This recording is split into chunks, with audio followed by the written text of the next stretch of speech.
Sharon was making a point, which so much was said since then, I couldn't remember exactly, but it was part of whatever was being said, being used. Oh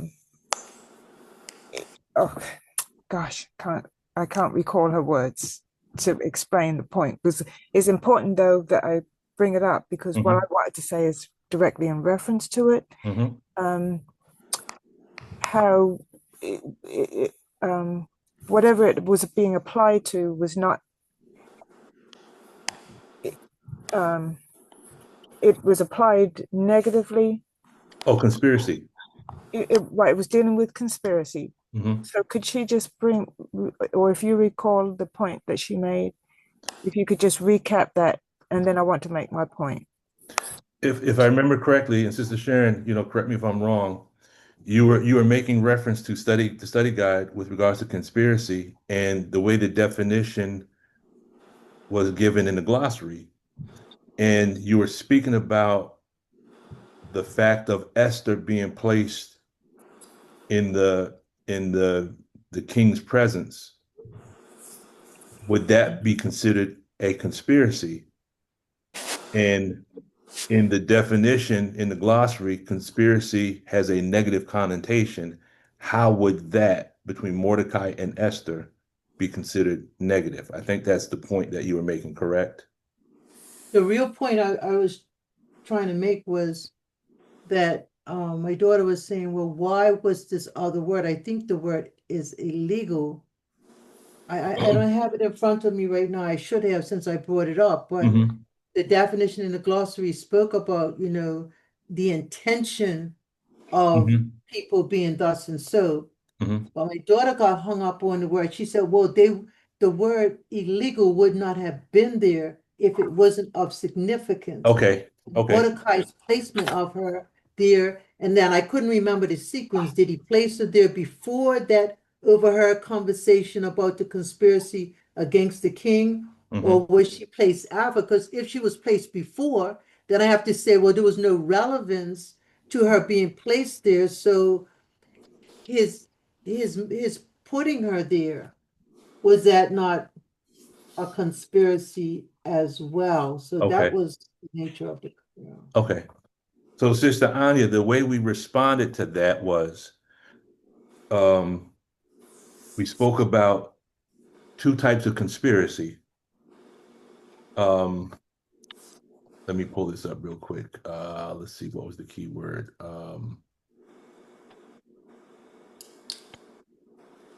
It makes more sense when we think about modern day, though. It Yes. makes it clearer when you think of the analogy of modern day. So what we did was, it's up here.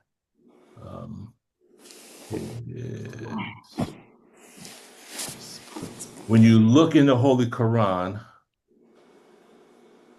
Allah speaks about those that engage in secret councils. And those secret councils are used to plan disruption.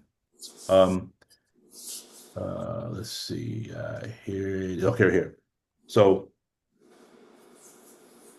we came to ayat to surah number 4, ayat number 114. And it says, in the name of Allah, the Beneficent, the Merciful, there is no good in most of their secret councils except in him who enjoins charity or goodness or reconciliation between people. And whoever does this, seeking Allah's pleasure, we shall give him a mighty reward. And then if we go to the very next ayat, 115 says, and whoever acts hostilely to the messenger after guidance has become manifest to him and follows others than the way of the believers, we turn him to that to which he himself turns and make him enter hell, and that is an evil resort. Now, so there's two types of conspiracies here. And what makes them different are the intention. So the way Allah, at least the way I understand it, Allah is saying that, and the example we used was like a holdback meeting or a laborers meeting. because really that is a secret meeting. Only certain people are allowed there. But the intention behind that is for the doing of good and the reconciliation. Does that make sense? That was where I came in. That was it, the exact point where I came in. Okay. Mhm. So there's nothing wrong with secret meetings, but what makes them wrong or what corrupts the secret meeting is based on the intention. And then we were going into the study guide, but we were looking at it from the perspective of present time. And I said the way that I perceived it was the illegality of the conspiracy was based, and I can't remember the name of the captain in the study guide, but basically he had an attitude towards Mordecai because Mordecai wouldn't submit. Okay. I think if I remember this study, I haven't completed it again in this present time. But if I remember the study guide, they were at the gate of the city, and Mordecai basically wouldn't bow or wouldn't submit. And he I think he was the captain of the army. He wouldn't he felt like he was disrespected. So what he did was, if I remember correctly, if I'm wrong, just correct me if I'm wrong, but he conspired with the king, and the king was not aware that he was part of this conspiracy to kill Mordecai. So the minister, I believe, asked the question, is it possibly part of a conspiracy and not know it? So the captain of the guard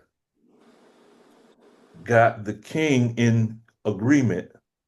Like if someone was guilty of this, what would be the punishment? And I think the king said, well, he must be killed or hung or whatever it was. So it's like now he was like, good, okay, I got it. Now I got to do is prove that Mordecai did this, and now Mordecai would be killed. So he was conspiring against Mordecai only because Mordecai, he hurt his fragile little ego. In present time, we were saying that this is like the individuals that are connected to the government that manipulate government leadership because the minister won't bow. So because the minister won't bow to them, now they conspire with the leaders and the politicians to set laws in place, but the intention of them in doing that is really to focus on one particular individual who won't bow. Does that make sense? Yes, but remember that was never the argument. That the main conspiracy in that story was not contested. That was not questioned. We Right, understood right, that. It right. was it was when did Mordecai put her in place to when did Mordecai push Esther forward so that she would be considered to be one of the king's concubines or whatever it is you call it, what one of his hmm If, maidens. if I Did it remember, happen before? Or did it happen after he overheard about the conspiracy? That's if I remember correctly, and now it's like, okay, I got to go back and really finish the study guide again. But if I remember it, there was some type of decree that was going forth where the Jewish people at that time, there was some type of a conspiracy against them. And I think he put her in place at that time period so that she could get the king's ear to kind of withhold this punishment that was taking place. But I think that took place before he conspired to kill Mordecai. So there was something else that was taking place with the treatment of the Jews in the book of Esther, where Esther was put in place to kind of be a buffer. Does everyone follow that? sort of, but it's the sequence of events that Right. anyway. We got to get I'll the actual facts on the cycle of action. yeah. Yeah. Mhm. Anyway, sorry, I didn't mean to No, take no, up no, no. so That's much good. time, That's good. but That stimulates discussion. That's good. we just wondered if there were more than one conspiracy in that.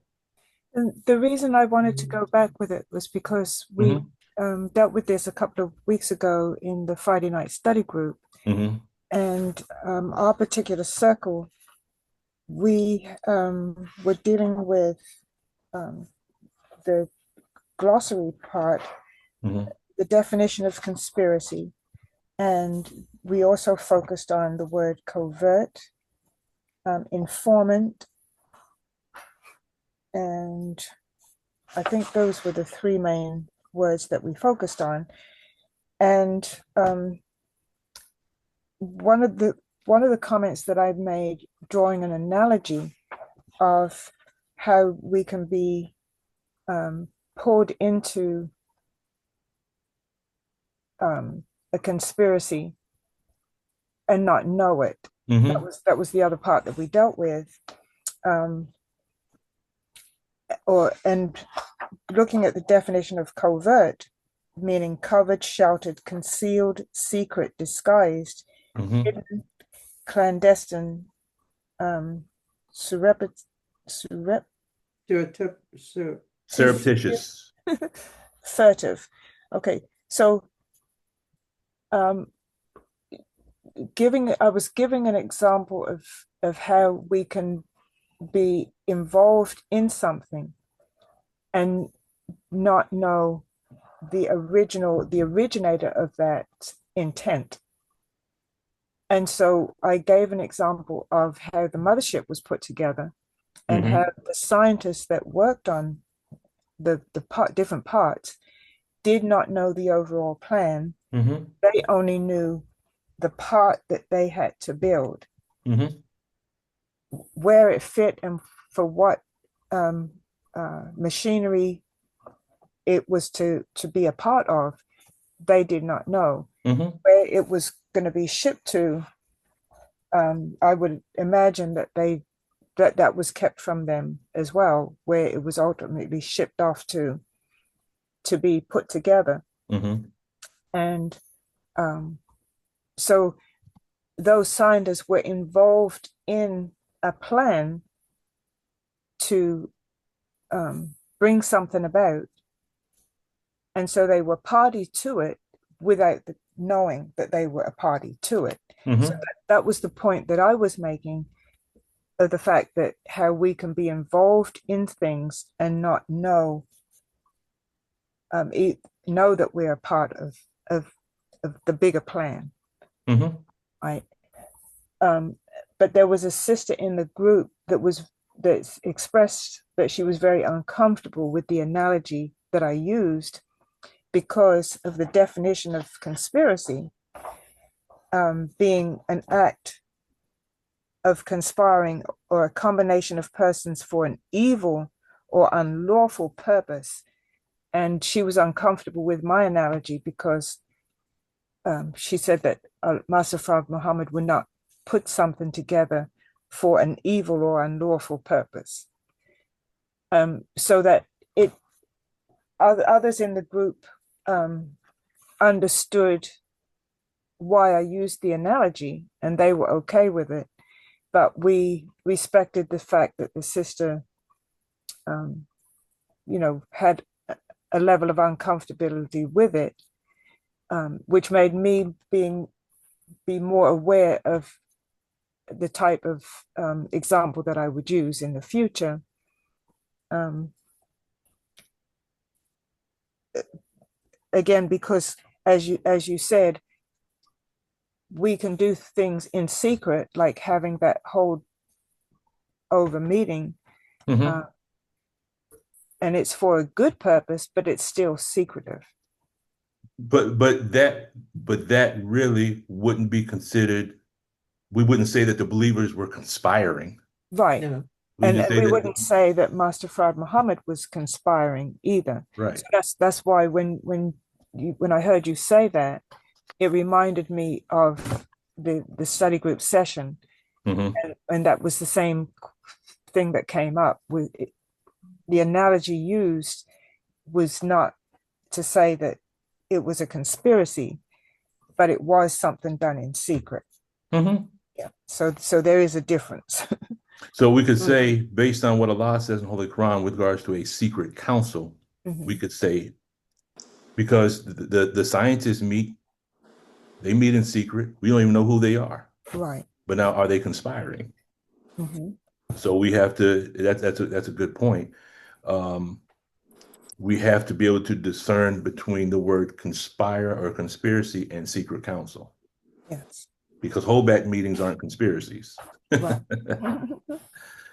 You know, when the minister invites believers to the farm, that's not a conspiracy. It Well, would be a secret council, but it's not a conspiracy. Mhm. So, But I when he mean, put her in that position and he withheld the fact that she was of the ethnicity that she was, that was illegal at the time, and that's the part. So we're gonna work it out, right, Brother Lukeman? Because you're okay, gonna but help me find illegal, out. Yeah. illegal based on whose law? Well, obviously the law of the day, but when you talk about law, you're usually talking about the law of the day, right? Right. So could we say what the minister is doing with teaching what he's teaching, would that be considered illegal based on the law of this land? But that's not a good analogy No, I'm because I'm saying, according to those according to in power, what we're doing is illegal. But what I'm saying is, their law doesn't matter because God's law is higher than their law. So, according to the law of the land, what Mordecai and Esther were doing might be considered illegal. But according to the law of God, certain things that we see that are illegal actually are not. I'll give you a case in point. Mary had intercourse outside of marriage, correct? Correct. yeah, I know you're going. Would that be considered illegal By the according to the law of law? the land. Yeah, according to the But law of God's God. law is a higher law. Right.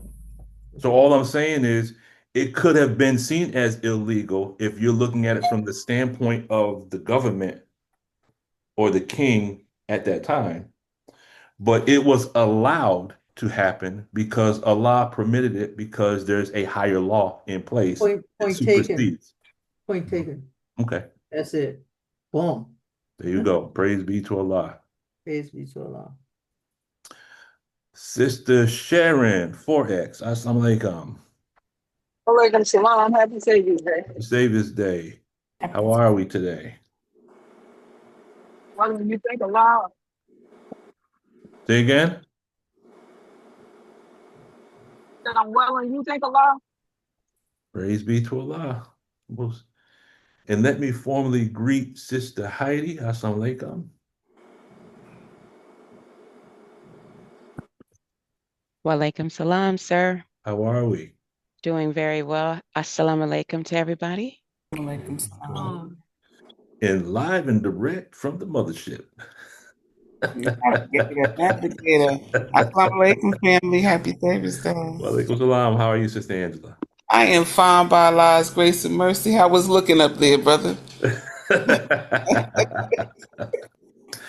Oh boy. All right, family. Let's get into it. We've been getting into it already. We left off, I think, on question number 8. What is the meaning of the word open? So we're referring to the minister's words. Let's go back and get what we call the senior data or the actual facts. The minister said, so I found something here that I know we need that would enable us to express the supreme wisdom that we already have. But it's like having a safe full of riches, but we lost the combination.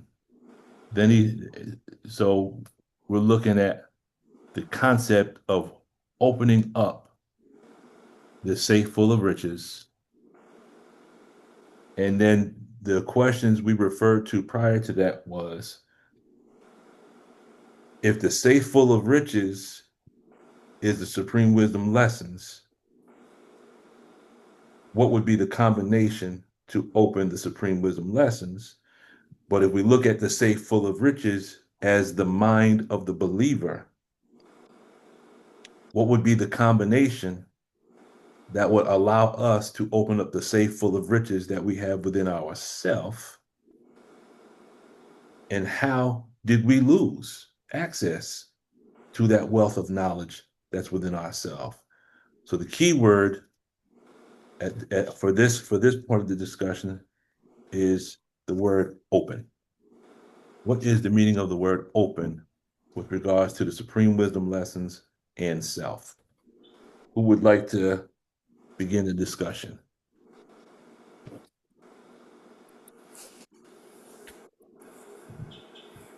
Can you put that on the screen if possible?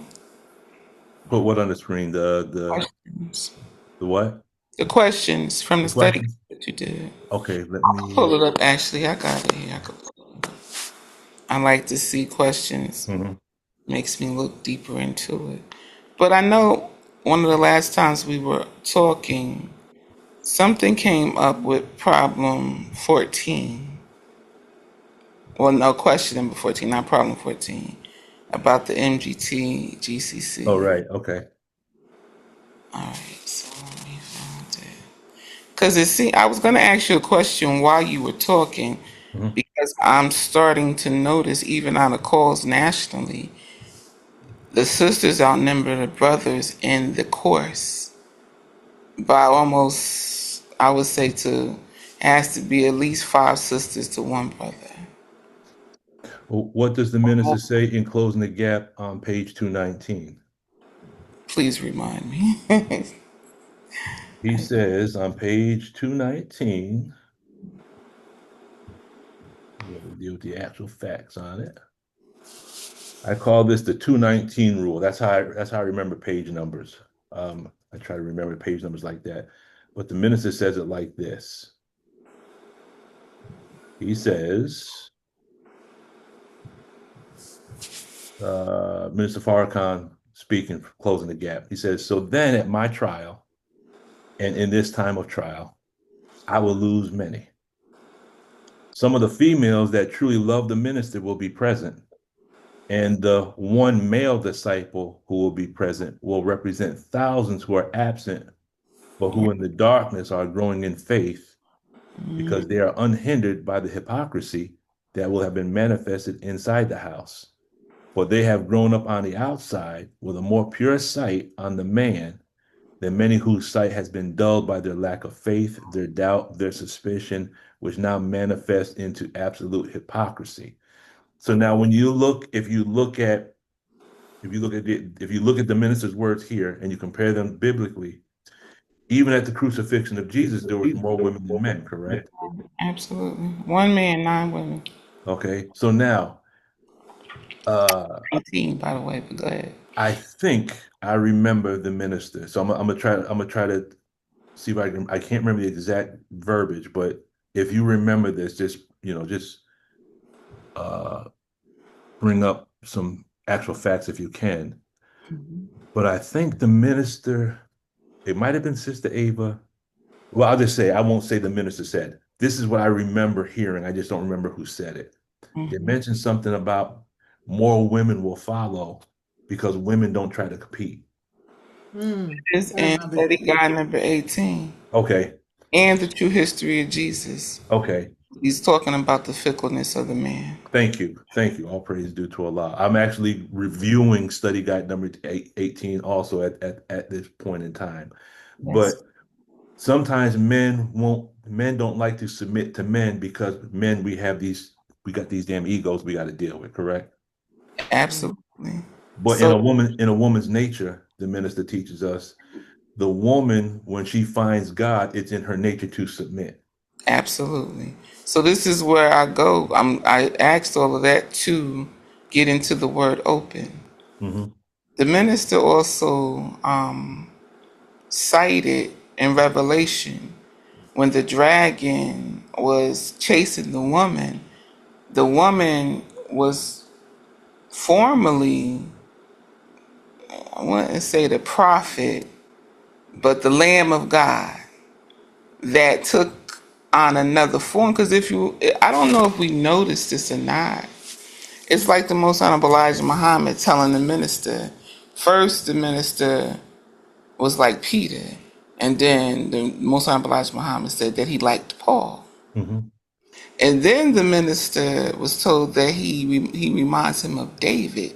So there always seems to be this evolution. Hmm. It's not staying in one place. So just like the male lamb turned into the female, that was being chased by the dragon to, get this nation that she was about, or he was carrying a pregnant message to give birth to a nation, Mm-hmm.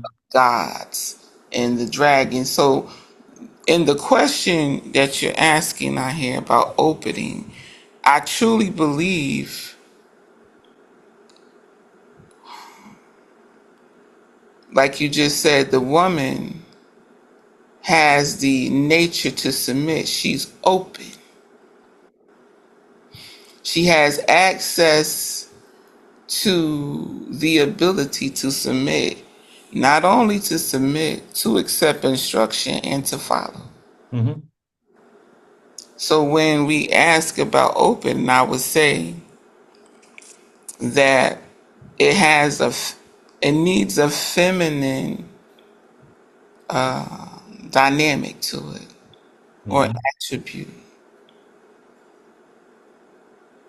in the problem book. Mm-hmm. Yes, ma'am. And it's the final question that prepares you for Lost Found Muslim lesson number 2 now. Mm-hmm. Now, something in what you said, Sister Angela, made me look at it like this. Minister Farrakhan has said that scriptures are dramas with characters, Mm-hmm. and they represent processes that are taking place within us, correct? Yes, sir. Now, in what you just said, you actually have given me a whole another assignment in that if we go based on the minister's words as you presented them and the different characters, it's almost like there could be a tone scale of characters Mm-hmm. that as we evolve up or down the tone scale, there is a character. If we look at it from a biblical standpoint, there's like a gradient scale of apostle, prophet, or messenger. Does that make sense? Absolutely. And based on how the Most High Elijah Muhammad has described the minister's character at different points in time, that would be synonymous. We could equate that to a gradient or like a biblical tone scale, right? Mm-hmm. Mm-hmm. And then if we could do that, then just like, oh, this would be very interesting. If we were to study those apostles, Mm-hmm. it's almost like it would be disbeliever, believer, apostle, messenger, a gradient scale, right? Yes, sir.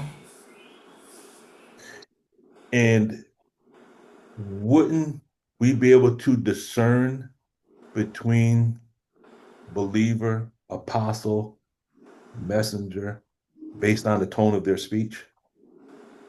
I believe so. So then could we now turn around and make that same Gradient within. exactly? Could Mm-hmm. we locate ourselves to find out? Because some of us might say, yeah, there goes, I think the minister's a believer and then you become a knower, right? Some of us might think we're a knower, but do men think they'll be left alone and saying they believe unless they've been tried? And then Right. when we're tried, we might find out that we're not a knower yet. We might still be just a believer. Yes, sir. So that's what I got from what you said, Sister Angela. And I just got something from what you said about the gradient. I called it like an evolution, or I think the minister said wearing hats Yes, at yes, one yes, point, yes. right? So you went to the Bible, and my mind went to the Holy Quran. Mm-hmm. The Bible have many women in it, yet Mm-hmm. the Holy Quran has one. And Mm-hmm. she is the 19th chapter, which unlocks, opens, shall we say, Okay. the Holy Quran and Mm-hmm. its secrets. So it is apparent to me that there is truly only one true character of a female or a That would be woman. like, so like Marianne would be tone 40? Oh, absolutely, because she is not corrupted. So a corrupted woman is taking on characteristics of a flawed man, not herself. Yes, because the minister said what? Well, the Most Honorable Elijah Muhammad said there's no such thing as a no good woman unless a no good man made her that way. So what you're saying, so it's the way you just said it was, so a corrupted woman, could we say that she's in the valence of a corrupted woman? Absolutely. She's in a She's not in her right valence, right? no, because there's only one. Truly, Mother Tanetta taught on this, and it's become is opening more for I believe myself and Sister Sharon at least, because I shared it, and MGT class, the Sister Sharon had to come and do an alley oop because the sisters was The not hell you. because Mother Tanetta told us in a MGT class that Satan didn't get here by way of us. He didn't come through us, and we looking kind of puzzled. And then she says, because we don't have the brown germ. And I looked up, and she looked at me like, "Let me say it again." Yeah, like that was a straight epiphany. What? And it was burned into my subconscious. However, sisters, a lot of sisters don't know how to take that. That's Angela. I Come mean, on with it. damn. Come That on. that was something that to think. And, Mm-hmm. and, and we can bear witness based on what the Most High Elijah Muhammad said and what the minister said. There's no such thing as a no good woman. Right. Every no good woman was made no good by no good man. And a valence of a no good man. And so now we translate that into the language of Dianetics. Mm-hmm. Every woman that is not tone, I'll just say tone 19. Go ahead, say it. Okay. Every woman that's not tone 19 is in the valence of some man that put her that way. Yeah, We're saying the same thing. exactly. So when we look at the women in the condition they're in right now, Mm-hmm. they're dramatizing. Now Mm-hmm. they could either be dramatizing their mothers, Right. but where did that come from? From a representation. Aberration by contagion, right? Right. It will trace back, even though they might be dramatizing the behavior of the mother. So Mm-hmm. you have a woman now that says, men are no good, men are dogs. Okay. Well, she got that had to get that from her mother. Rated mother. But if That, you trace it back to the root, every woman that's acting a certain way, we could say is in the valence, if you get to the basic on it, mm-hmm. the valence of a aberrated man. Absolutely. That is so doggone. And I think it's a shortcut now. I think you just given me a shortcut to this realization. Mhm. One of the hardest things to do, not just as an auditor, but as a sister, and sharing things in confidence with a sister, it's hard to get some of us to do the right thing. Because the right thing in this world, in a woman's nature, is looked upon as something weak when she don't respond in the like manner, because she is the feminine principle that's oft forgiven to mercy. That's looked oh, you a pushover, you a doormat, you a this. No, this is my nature. And I don't know if the sisters realize when we don't submit to our true nature and don't go for play tit for tat or eye for an eye, because we truly fight with those who fight with us. However, when we're talking about matters of the heart and people that are close to us and family members, everything that is not a broil. We don't have to fight. Sometimes we have to be that example of God in person in that situation.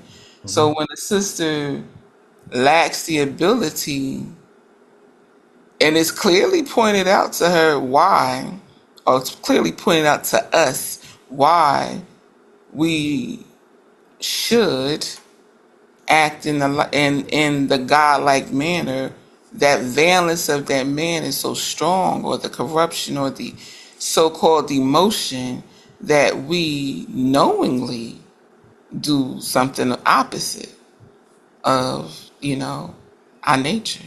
Mm-hmm. So I think you just you gave me a shortcut to how to make this more plainer, because it seemed too super fantastical to not only some sisters but brothers too. Some brothers be like, man, go ahead with that. I don't believe that. They will not even give it an air. I'm like, you think I would lie on Mother Tanetta? Mm-hmm. I'm not saying you lying, but you maybe didn't understand. Well, then you put it in that fine language you got and give me some understanding, inshallah. Mm-hmm. That right there is that is a real big epiphany, making that marriage. Um, And the good that and see, we was discussing this on another or something along this. We was discussing how far a lot of our black men have gone away from the black woman, that some of them can't even extend a nicety to a black woman. mhm, So if the key, or if one of the methods to solve this problem was him sending some good on along beforehand, mhm. that's all he got to do if he wanted to put her back in her space. And it's like trying to pull a lion's teeth without being bitten. Mm. Say that again, Sister Angela, please. If what? Okay, I said if the brothers, okay, right now it seems that the black man in his condition, because he's so dissatisfied, and of course we have mother issues and whatever the case may be, he seems not to be able to extend a nicety to a black woman. Mm, But I believe that's one of the keys to getting her back to her space and helping her become who she's supposed to be to him, and that's the consolence, to console. So if he can't send some good on beforehand, because yes, man, if he can't send some good on beforehand, then it's a held down seven going on here. No matter what is done, it's still going to equal the unrealistic answer. And even though it might buy some time, it might buy some, quietness, it didn't solve the problem. It didn't give a definite answer. You know what I mean, Sister Sharon? So if the black man find it hard to say, look, I'm going to take this accountability, because that's a form of sending some good on, because a black woman, that's all some of us want. Just mm, be accountable for the things. Okay, we all make mistakes, but be accountable for them. Or, think of me, consider me. Ask how I've been. Ask if I'm still feeling ill. Ask, send me some flowers, send me some candy. Um, Call me in the middle of the day. I'm talking about, it's getting to the point, it's almost like a dope fiend. The thirst and the desire that the black woman is having for this type. That's why when you get one black man that know how to talk to women, he got a mm. damn 1,000 women following him, because he's sufficing a need. And you unfortunate, usually he uses it to his advantage and Mhm. creates a whole nother situation. Yes, ma'am. I No, told that's no, that's and you know what? That's what has been in the time that I've been in the nation. I think that's been part of what I've seen happen you. with, brothers who might have platforms. Um, and then what happens, and we've seen it here. Um, if you go back over the four almost 5 years now of the platforms, if you go back and remember Brother Bateen's platform, Mm-hmm. it's always been mostly sisters. Mm-hmm. And I think what happens is, and I think I've heard the minister teach on this. I think I've heard him teach on this. I just can't remember which lecture it was. But what happens is the brothers, if they don't have certain things in check, Mm-hmm. they look at the fact that all the sisters are there from the perspective of the sisters are there to see that brother and don't realize that those sisters are there because the brother is representing the teachings. Mm. And some brothers might get that twisted. And then I heard the minister say it like this. He says, and then you become like a dog uh, Mm-hmm. in the smokehouse or something like that. And then you Mm-hmm. go and you take bites from all these different, once you take a bite from it, no one wants to buy that piece of meat. Right. And then the brothers, and then they wind up, and then something happens, and then those brothers fade off into obscurity because then you like, what Oh, happened to that's the the brother? own things going on, which is going on in real time right now. You don't But hear I about them brothers no about more. you, Brother Bookman. I said I see you giving a class to sisters. I Say told you. what? Remember some months ago, I said to you that I see you giving a class to sisters. Hmm. I still say it. I don't know I'm a side swipe that one because the only one qualified for that. Yeah, I, I think you are, but I see it.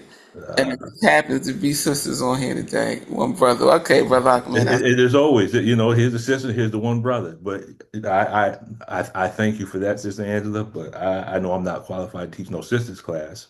But Well, it's the science that you're going to be teaching that the sister's going to need. praise be to Allah.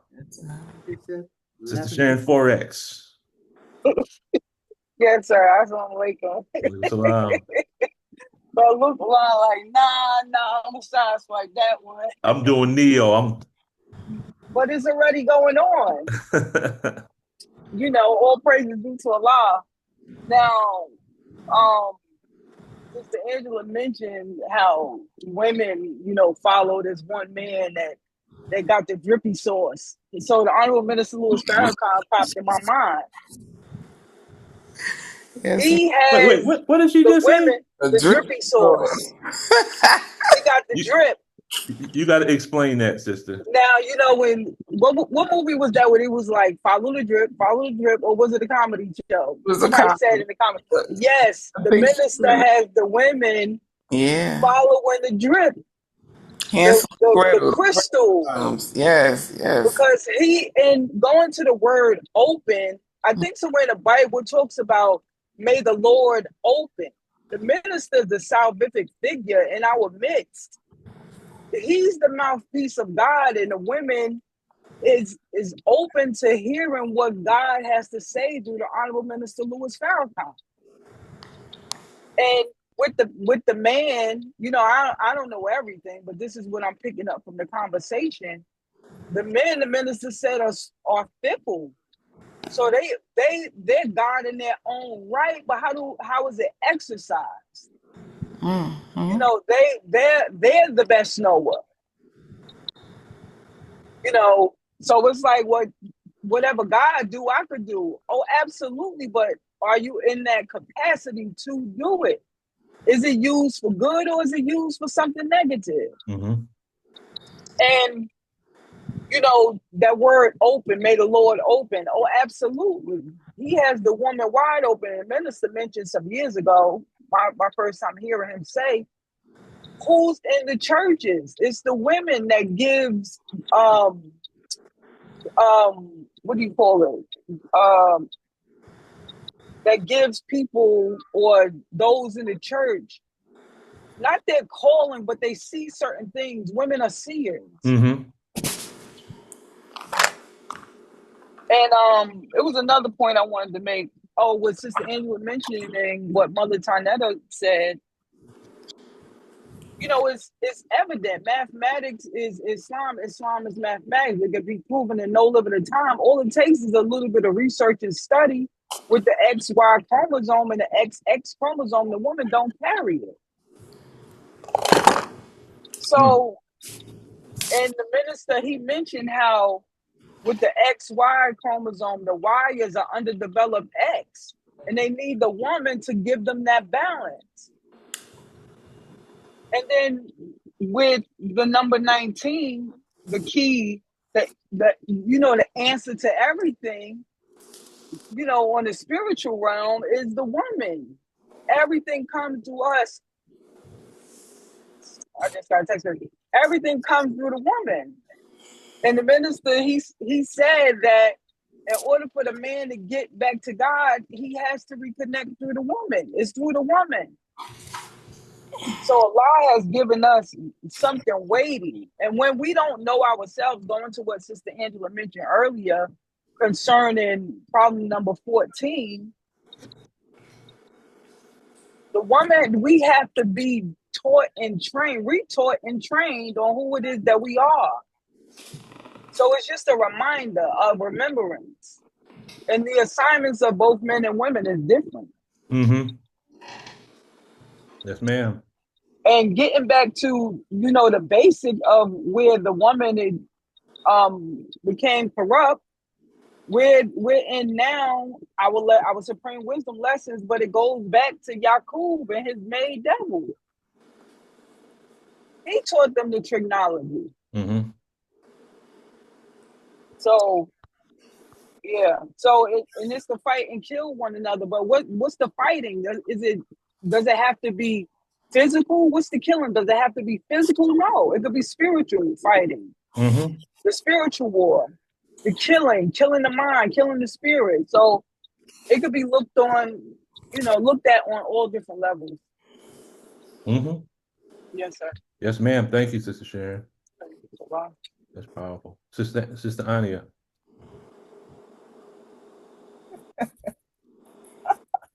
Oh boy, here it comes. As I'm listening to all these comments, I'm having a little eye contact back and forth here with Wahid because Ooh, I'd like to be a fly on the wall for that. but excuse me, Brother Ahmad and Brother Lukman, but men, oh my goodness. They can really drive a point, boy. So I was out of the room for a bit. I had to take a phone call. So if I say something that was already said, please forgive me for that. There are so many women today that are without that man that Sister Angela so eloquently described as, how our need for or longing for a man in our life. And there's so many women that have just resolved themselves, well, I'm just not going to have a man. Some have gone over to women, and then a lot have just said that they just will live their life without a man and have done so. And consequently, as a consequence of that, a lot of women are without children, and have never given birth to children because they just didn't want to put up with all of the antics of dealing with that aberrated man. And Minister Farrakhan has encouraged the sisters over and over again that it is better to live your life without that man rather than have a foolish man in your life. Mm-hmm. And so he's always directing us to rely on Allah and make Allah sufficient for our need, for all of our needs. And so that whole dynamic, seeing that play out, it's almost like it's better for that to happen that way.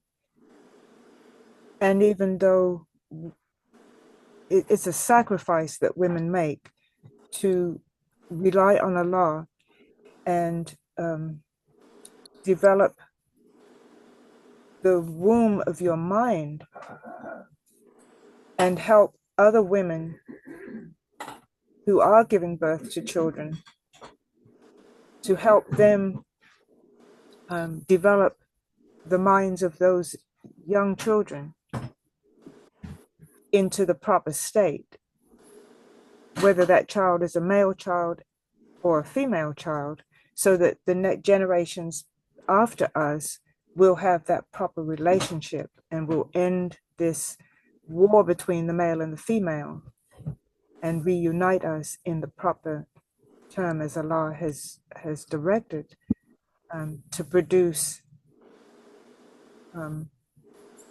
better relationships going forward, and all that comes from having a better relationship. So it's a sacrifice that women make in this day and age, in our generation, to be without that man. And it takes a lot. And then there's the other end of the spectrum of examples that I've been introduced to of women who put up with that man's foolishness, the man that she had in her life, and put up with all of his foolishness and forgave him for everything. Mm-hmm.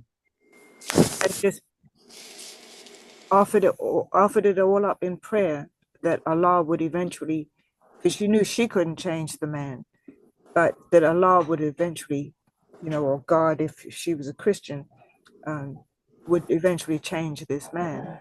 And there have been some where that has actually happened.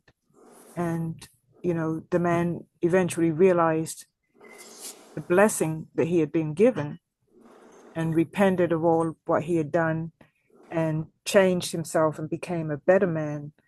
And, so she got the woman got the benefit in the end. And, would I be able to do that? I can't say that I would be that type of woman that could put up with all of that, for decades until the man changed. But it is possible. So, sisters, if you got a man like that, it is possible that he can change. So it's been examples of it. The other point I wanted to make was Sister Heidi. She put in the chat about the brown germ. Mm-hmm.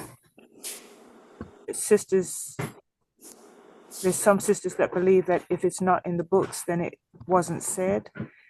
In some respects, that can be so. But again, a lot of things were said at the dinner table. We have the table talks, and not all of those were in, not all of the table talks have been made into books. Mm-hmm.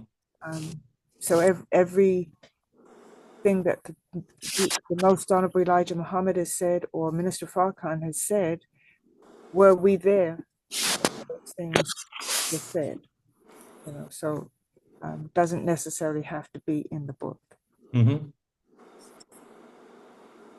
Yes, ma'am, Sister Anya, you're absolutely correct, because Sister Ava is a book. Mother Tanetta Muhammad is a book. The minister is a book. All the students, all the believers that were taught directly by the Most Honorable Elijah Muhammad. There's a whole lot I've read in Unveiling number 19 that I haven't found in any of the books. Mm-hmm. There's a whole lot I remember reading in 1155, never found in any of the books. So we just say, you know what? I haven't read it in the book, so I'm going to dismiss Mother Tanetta. I'm going to dismiss Brother Abdullah. Then we really only do ourselves a disservice. Sister Angela. Yes, sir. In regards to if it's not in the book, but it is in the book. If you study, you'll find it. Actually, I mean, you could if the Most Honorable Elijah Muhammad said, and it's not if, it's an actual fact that he said, there is no such thing as a no good woman, Mm-hmm. unless she's made that way by no good man. So what does that mean? Do we just read it and take it for face value, or do we go into the origin of good and bad. I mean, if Allah made a whole being from a germ to prove to us what a devil is, could it be possible that when the Most High Elijah Muhammad said what he said about there's no such thing, it does not exist. A woman's nature is all good. It's only one scientific way that is possible, and it is that she does not have the brown germ. Just like the Caucasian only had the brown germ and is what he is, he a made devil. So it only takes some looking more in depth into what is said and not just saying no good, like, oh, she didn't spoil you like the milk if it's, we didn't get to the date. No, the essence of a woman, she's the closest thing to being holy next to Allah himself. If she's kept in her nature, this was made what makes Maryam so significant is not that we just gotta live like Maryam. We had to protect the essence of ourselves, like the sanctuary she in, give birth to children like Jesus, and then we have those unique qualities that Allah gave us, like Sister Sharon Muhammad. That when you close out when you turn your camera off, a picture comes up of a woman and a child. Did you draw that? Yes. I just wanted to point out your talent to everybody. Thank And that's the bonus that comes with being, because we got parts of Allah. So could you mind turning your camera off for 1 minute, Sister Sharon? She drew that. What? She drew that. I'm sorry, I drew from that series. It's not the exact one, but it's the same. You It's got to this. see some of her work, Brother Luke, my Oh, ancestor. wow. So what I'm saying is that's the bonuses of, now imagine us being kept in our sanctuary, or even being, because the bad has to happen so we can identify and explore and enjoy the good. So imagine when we are sent some good from a well-made man and we are put in our respective places. The is limitless wisdom and talent in a woman. The minister said that the woman is the co-creator. She didn't just want one bee. She wanted 26,000 species of a plant. I think I done found at least 26 bees, like the stingless black bee that you can put its honey in your eye and it heals your eye. Mm. Yeah. But Allahu Akbar. So it's Wow. in the book. We just gotta go deeper. And it's one of the first books, The Message to the Black Man. Oh, Mhm. Sister Angela, I'm so glad you said that. That's why this tech is so necessary because we don't realize that we are not, we're so clogged that Mhm. we're not willing to accept other Mhm. information. And when we have discussed this before, and I just absolutely love it, that what is wrong with being a bean soup scientist? It means that you're going beyond, you having the intellectual courage. So Mhm. whoever came up with that must have been aberrated themselves, because they Mhm. got jealous of the person who went to the next level of Mhm. intellect. Mhm. Mhm. So just, yeah, I always just laugh when I just sit in here as well. If it's not this and it's not that, I'm like, I don't even entertain the conversations anymore. I just kind of just check out because I'm like, what's the purpose in talking to you? Because well, can you show me where it's at in the book? And I said, I could tell you that I heard it on a tape. Mhm. I mean, that's a childlike understanding. Right. So you got to deal with children the way you deal with children. Some things you have to wait till the child is ready to understand Mhm. and just leave it where it's at. Yes, ma'am. As you speak, and thank you, Sister Heidi, because you kind of beat me to the punch on something, but that you had brought the tech into it, and that's where I was about to go with this. If we look at that statement, there's no such thing. as a no good woman. Every no good woman was made no good by a no good man. Mm-hmm. Now, most time Elijah Muhammad said it, right? Yes, sir.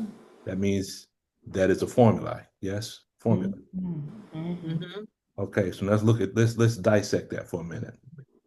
If that's a formula, could we say no good woman is equivalent to a woman that's dramatizing? Yes, sir. Okay, yeah. Could we say that that's the equivalent of a woman who's in chronic restim? Mhm. Could we say that that means that's a woman that is out of valence? Because see, if we just stay with every no good woman, okay, we just stay there. That's one thing.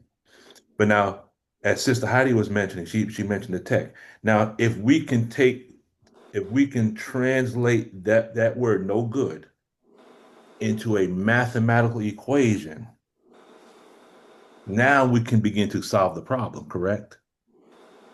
Yes, sir. Because now we're not looking at women as just, oh, that's just a no good woman. We can now say she's dramatizing, she's out of valence. Because if we look at savage means a person that's lost the knowledge of himself and living a beast's life, then wouldn't a no good woman be a woman that's lost the knowledge of herself? Absolutely. Isn't that a woman who's living a beast's life? Mm-hmm. Mhm. So now if we convert that language to dramatizing, out of valence, chronic restimulation, now when we see a black woman acting in a certain way, we can now look at it from the perspective of an audit and say, we need to do some processing. Mm-hmm. That can be fixed. But we can also be in agreement with the concept of if a woman is dramatizing, if a woman is out of valence, if a woman's in chronic re-stimulation, if a woman is aberrated, if a woman is operating on a held down seven, and we know that language, but we can translate it to she's acting savage, she's acting other than her own self, we can all agree that she's in the valence of some man that is at the basic on that chain. Could we agree to that? Yes, sir. And at least with the tech now, we can solve that problem. Mm-hmm. So the man has to be solved because he's the one that's starting the chain of aberration, right? Yes, sir.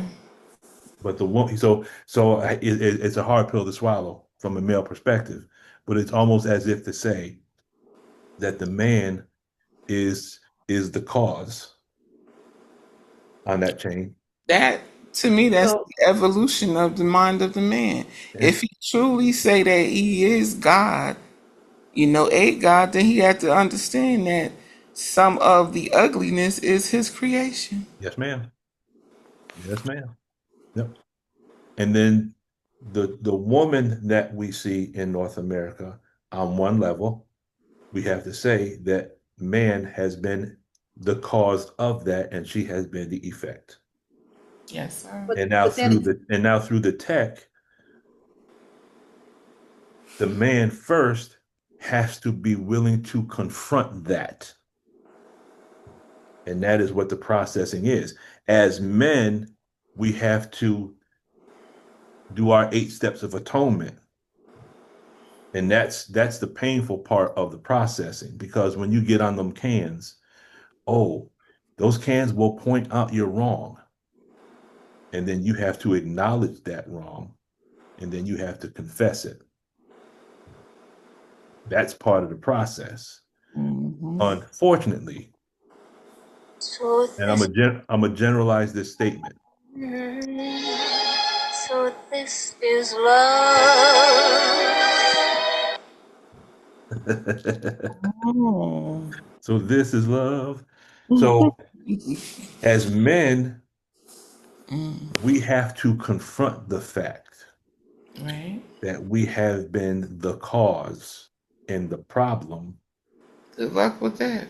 of I can only speak for one. I'm only speaking Praise for be to one. Allah. We We have to accept the fact and confront the fact.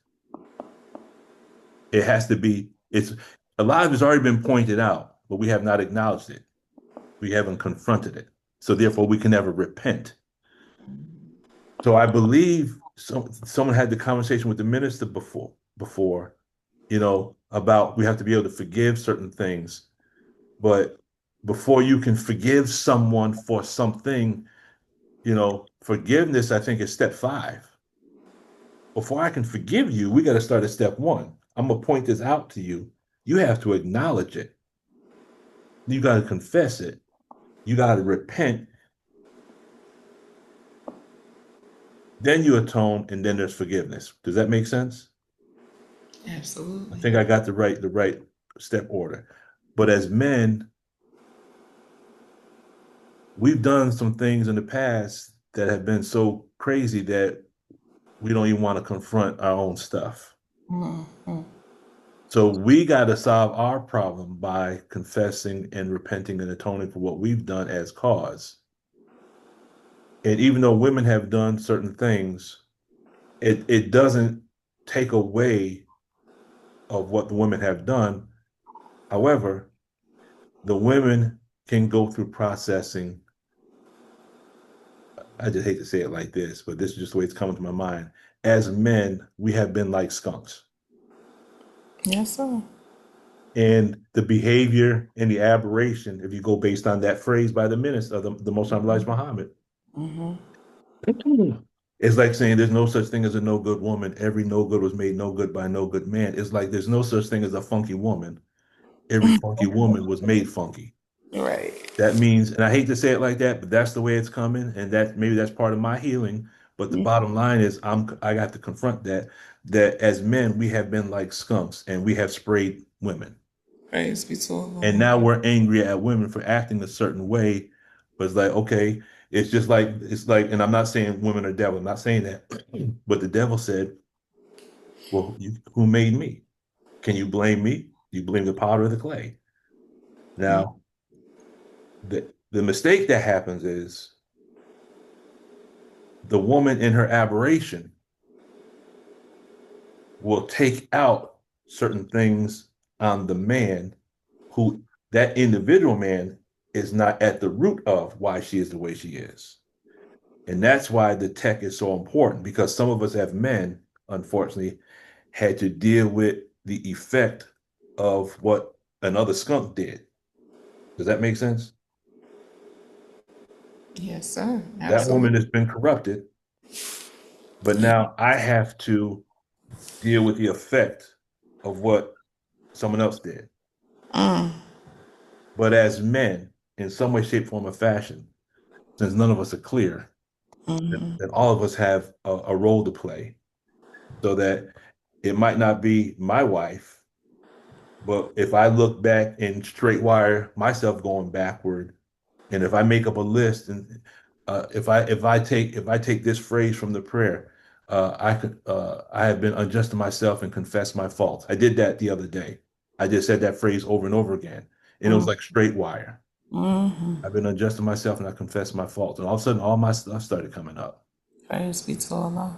So if I did the same thing with women, I go back, I was like, yeah, yeah, yep, 17 years old, yeah, got, ooh, you know.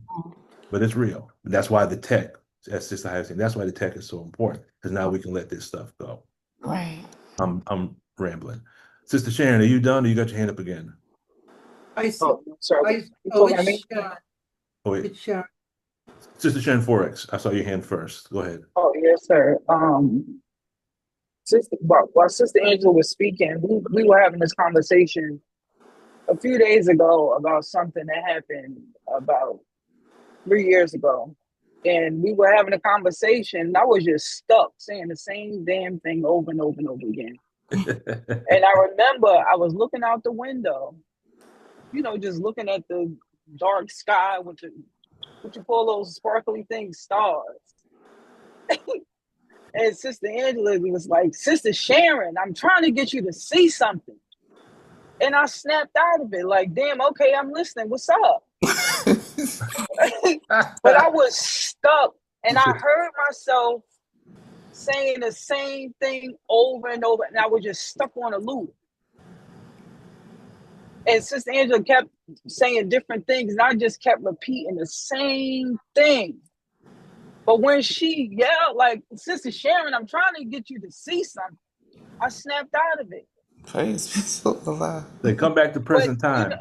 exactly, that shock and awe. It's like, why are you stuck on something that happened 10 years ago? Like, come to present time. And another thing we were talking about is like, why hold on to the pain? Let the shit go. Excuse my mouth. Let the mess There you go. go. Yes, ma'am. And but to have another auditor, someone who understands the tech to help you get through, it's like, man, look, who want to be stuck on that? And then going to the study guide, the minister, Allah has blessed him to give us everything in book form, and also thousands of lectures where we don't have to guess nothing. Mm-hmm. We could just pull it up. Look, it's right here. Rising above emotion into the thinking of God. The minister takes us up into that. Mm-hmm. Can we stay there, or do we allow our aberrations to pull us back down? We have tools, the prayer you just mentioned. I've been greatly unjust to myself, so that causes me to be unjust to somebody else. How do I continue to pull myself back up the tone scale? When I get in trouble, dig in my bag of tools. Mm-hmm. This one, I need a sledgehammer for this one. I need a chisel and a hammer for this one. No, I'm serious. I need a broom for this one. This is something light. You know, and once that's recognized in self, we're like that swan or that dove or a bird that the water just roll up off us because we have enough oil in our skin, in our bags, in our mind. Like, nah, this is something light. Let this roll off. Or we could look at each other without even being on the cans to get our minds blown wide open. We could look at each other's body languages and faces. Like, nah, you're not being honest. We could feel it in our own selves, the vibration in ourselves to say, nah, you're not being honest with yourself. And it's like, give up the ghost. And Brother Lukman, you just mentioned how you were able to go in your mind. For me, when something come up from my past, I stretch my eyes wide open, like, damn, you did that or you said that. And I blink my eyes and change the station. Or I'm like, look, I need to call somebody on the phone, but I need help with this one. So, all praise is due to Allah. We have one another to help each other get through. But it's nothing that's unsolvable. Mm-hmm. Nothing. And speaking for myself, it's like, what do I allow into my mind? What do I allow? And I had a conversation with my husband earlier where he say certain things. I'm like, where did you get that from? Who did you get that from? Like, he'll say, oh, I'm between a rock and a hard place, brother. Nah, let's move away from that. You're not between a rock and a hard place. What does that really mean? It's a You know, circuit. exactly. Like, let's move on from that. Okay, let's get out of this loop. Let's get on this what you call a conveyor belt. Let's move in real time. Because it's for the moment. But yeah, that's it. Thank you. Thank you, Sister Sharon. All right, Sister Sharon, you're up. Wow, a lot of sharing going on this morning, huh? Few things came to mind, like when you said, when you mentioned, it's hard for brothers sometimes because they'll come up against a woman that's been wronged in the past and they get the blowback from previous relationship. That's kind of, and I know you said that doesn't it doesn't signify really because it's kind of like what white people say to us. I didn't do that to you. My father did that to you, so I'm Mm-hmm. not. So like nobody's nobody's to blame, but everybody's responsible. Like you have to assume your responsibility and realize that it's not personal. Mm-hmm. I thought about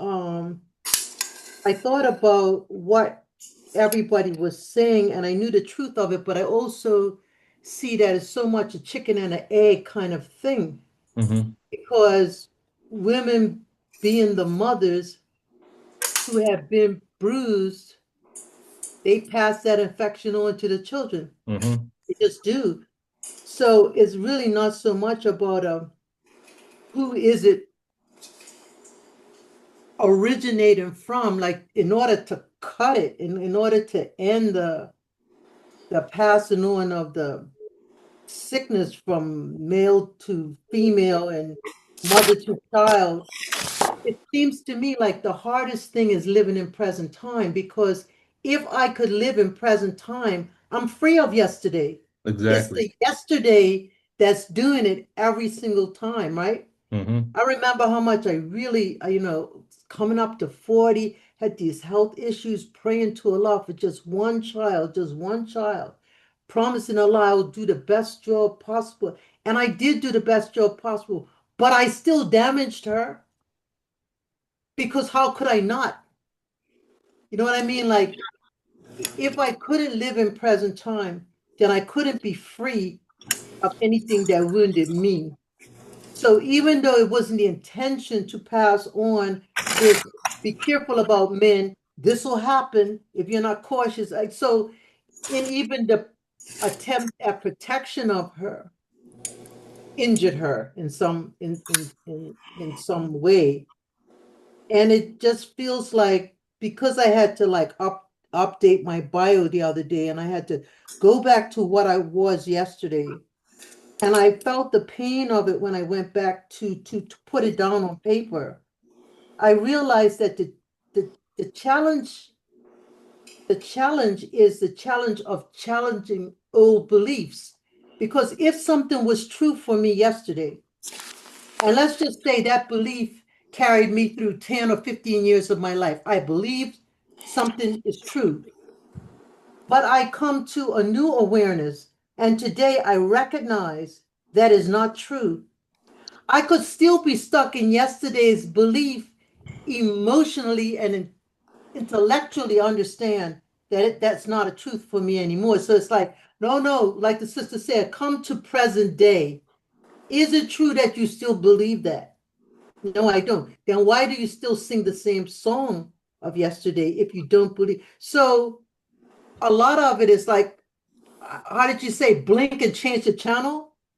Is that because we sit in a unique situation right now. We are not like the average Black person because we've been given a knowledge.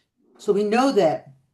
And we have the emotional experience of yesterday. So we're in this transition place, and transitions don't happen smoothly. You go forward 2 steps, you go back one. That having patience with yourself as you transitions are the most difficult. And I remember Minister Farkin saying that the most difficult time for a plane is when it's trying to get up off the ground.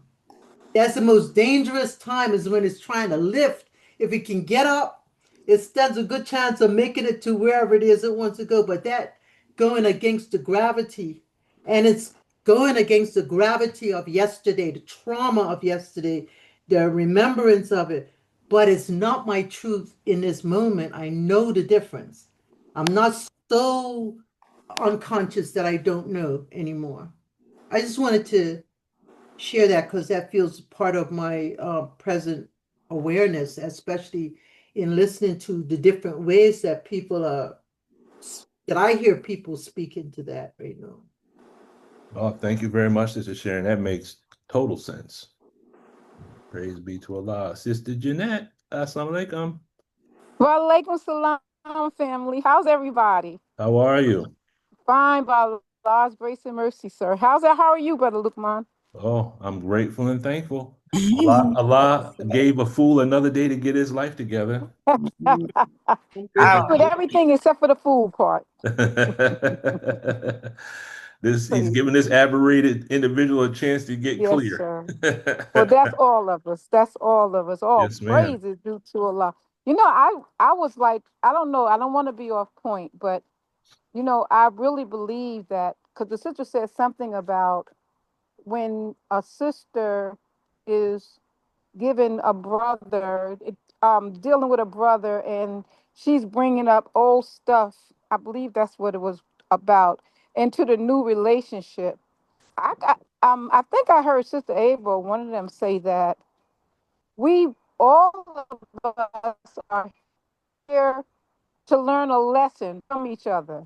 Mm-hmm. So if I bring in something, if I bring in old stuff from a relationship that I had before,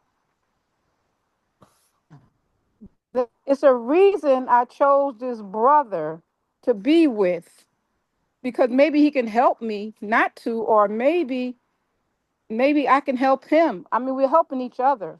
That's Mm-hmm. what I'm looking at. That it's a reason that we're connecting. It's Mm-hmm. not just that, I just chose him. That's all I wanted to say. Mm-hmm. That makes perfect sense, Sister Jeanette. Makes perfect sense. Okay. We see each other as being a problem and don't realize that if we were both in present time, we actually might be the solution to one another. Praise be to Allah. Yes, sir. Sister Angela. Yes, sir. I'm trying to get back to the question, and this is so cohesive or interconnected. The part Sister Sharon mentioned about what today's white people can say. Well, that wasn't me, that was my ancestors. And we do hear that in relationships. Me being twice married, of course, I've heard it. And I would say it like this, just like an engram. I have to be put in similar environment. There Mm-hmm. has to be some likeness to Mm-hmm. what's going on to bring that out of me. So you Mm-hmm. can't say that you presently don't have anything to do with it because you are the one creating that familiar environment. You're still responsible. Exactly, just like the white people still benefit. They benefit today from our ancestors' labor Mm-hmm. centuries ago. Mm-hmm. I So agree. unless they're ready to start cutting some checks and cutting and mapping out some land, that's how it is redeemed. That's redemption. That's the price of redemption. Mm-hmm. And what the current husband can say, all right, I see that I'm reminding you of something in your past. So Mm. I'm gonna try to stop it. We both need to go get some sessions. And I acknowledge that you don't like this. It's, Mm-hmm. it's that's a very responsible thing to say. Unfortunately, that's usually not the case unless the brother has either been on the course or taken the course, and vice versa. We can say Mm-hmm. that to brothers too. Because what if we enter? Because I don't know if we looked at it this side.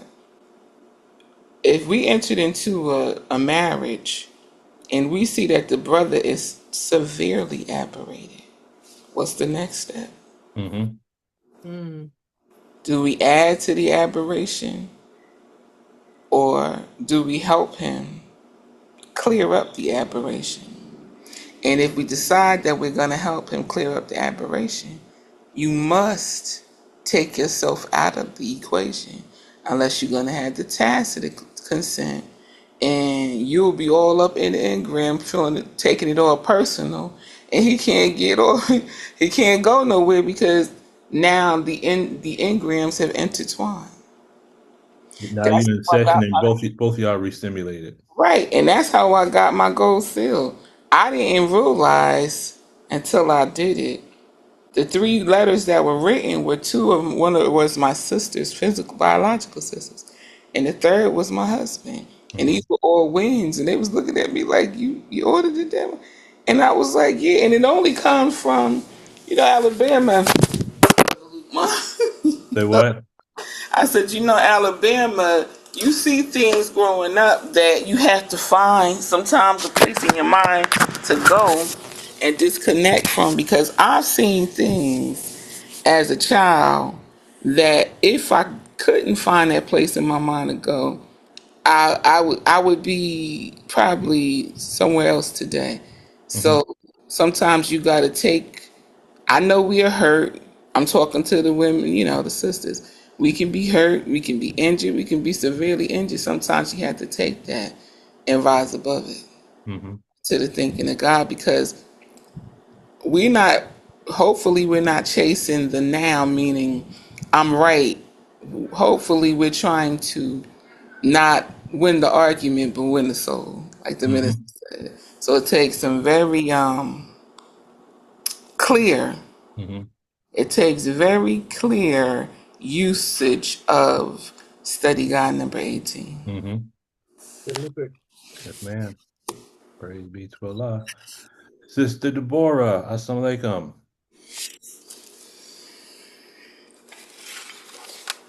You're on mute if you're trying to speak, Alaikum people. salam, sir. Happy Savior's Day, everyone. Happy Savior's Day. How are you? I'm well by Allah's grace, sir. How are you and the family settling down there are you in Florida yet, or are you still in New York? Well, we did move to Florida. I came back to have dinner with the guys at the firehouse Right, yeah. one last time. Right. So came back to have dinner with the guys one last time.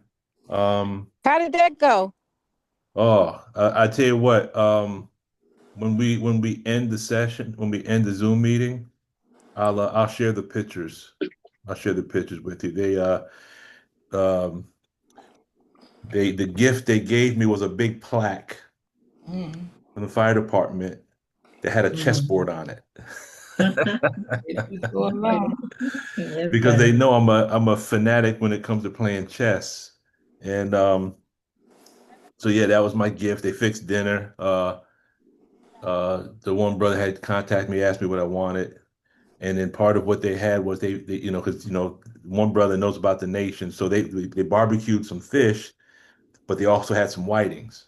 Oh, shoot. And I said, well, brother, I said, make some barbecue fish. He said, barbecue fish. I said, you ain't never had barbecue fish? He said, no. I said, brother, throw them whitings on the grill and throw some barbecue sauce on them. So he made me some barbecue whitings. He said, I ain't never Mhm. heard of that before. I said, well, you're gonna hear about it today. I know. And we stayed there till about maybe 9 or 10 o'clock, just telling war Mm. stories. And part of me was like, I was gonna put my gear on one last time, and I said, I gotta let it go. I gotta let it go. Yes, I turned sir. I turned in all my gear. Um, we sat there and just talked, and then finally it was time to let it go. So, but Yes, sir. I'll share that with the believers when we conclude the meeting. I'll show you uh, the little collage of pictures I put together, and it's like, well, 20 years comes to an end, and now it's time I can focus on me and getting my mind where it needs to be. But now Mm-hmm. I can really focus on the mission of the tech and the Mm-hmm. believers Mm.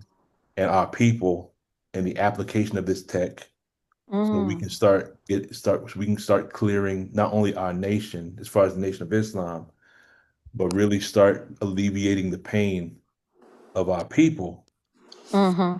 But also, because the duty of a 5%, it doesn't say teach Black people. It says the human family of the planet Earth. So we have to take the tech and hit it from a different angle so we can help Mhm. everybody. And so that's going to be my personal mission now that I'm done with the fire department. I can, with Allah's help, start putting out the fires that are in people's minds. Yes, sir. So now I'm going to be a spiritual firefighter. So Praise Allah. I like Gotcha. that. the only thing is, I'm away from my wife from 2 weeks, but I said I'm just going to look at this as a spiritual retreat. Um, this is my time to talk to God and for a couple of weeks and just get quiet. You know, Praise to Allah. my wife and Yes. I, my Mm. wife and I still have our coffee talk. We have Praise what's called to coffee talk. Every morning we get up, we get our coffee, and you That's know. so cute. So now we do, yes, ma'am. So now we just do it through Zoom. Every morning we talk. You know, Yes, sir. Oh. I make fun of her. She's like, she's like, yeah, yeah, I just can't sleep right. I said, I know you miss your boo thing. I understand. You, I you, know that's what he you miss your boo thing. I understand. Can't sleep. I understand. But no, we Yes, have a sir. good time. We, and So cute. and Then I'll be heading back there, and her and I will be starting our SRD. All We'll be right. we'll be starting on the road to clear for 2026. Mm. Oh, I just wanted to announce this as well. If you have not already heard, how many of you know Sister Naira's husband, Brother David? Some of us don't even know who Sister Naira is. Yes, sir. That Yeah. Yes, sir. Brother David went clear on the 19th. Praise be to Allah. Allahu Akbar. So he achieved the state of clear on the 19th.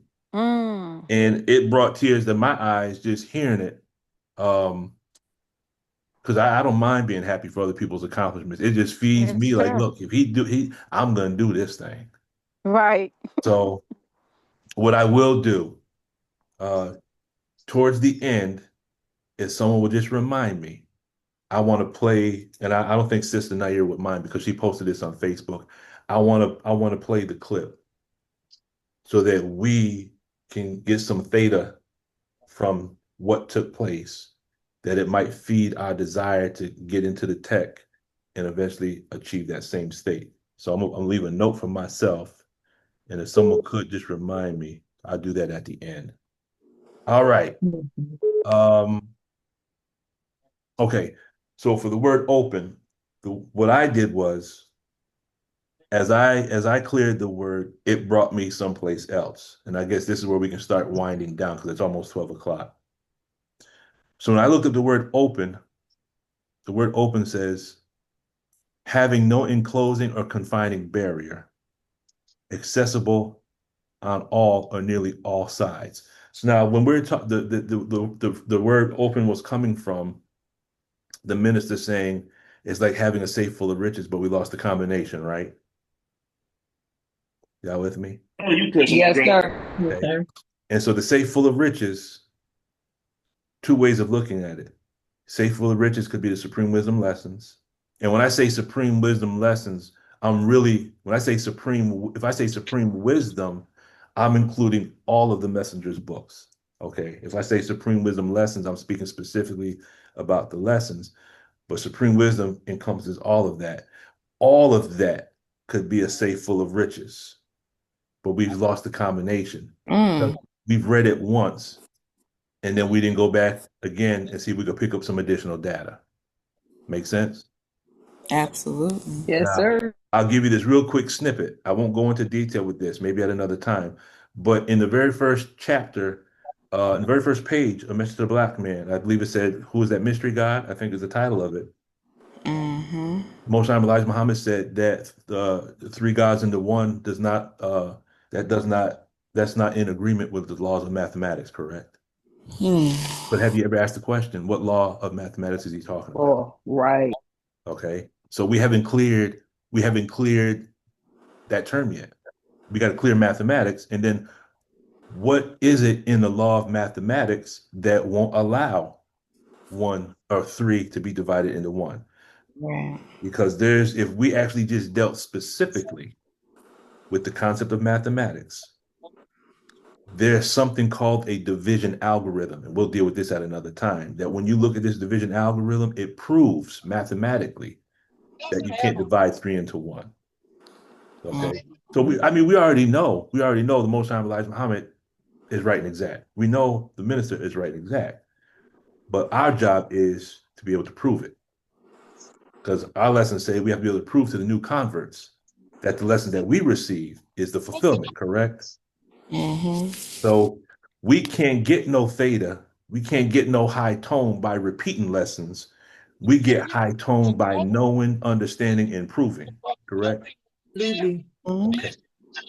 So the second definition, to open the lessons mean we have to be able to remove the barriers.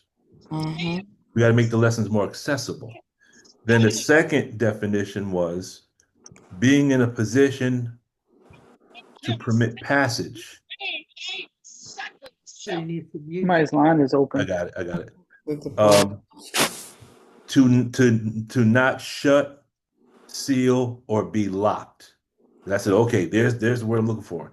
So to be open means there's no locks. And then I said, okay, let's go. That takes me right to the tech now because locks, The word lock is mentioned in the Supreme Wisdom Lessons, rusty locks.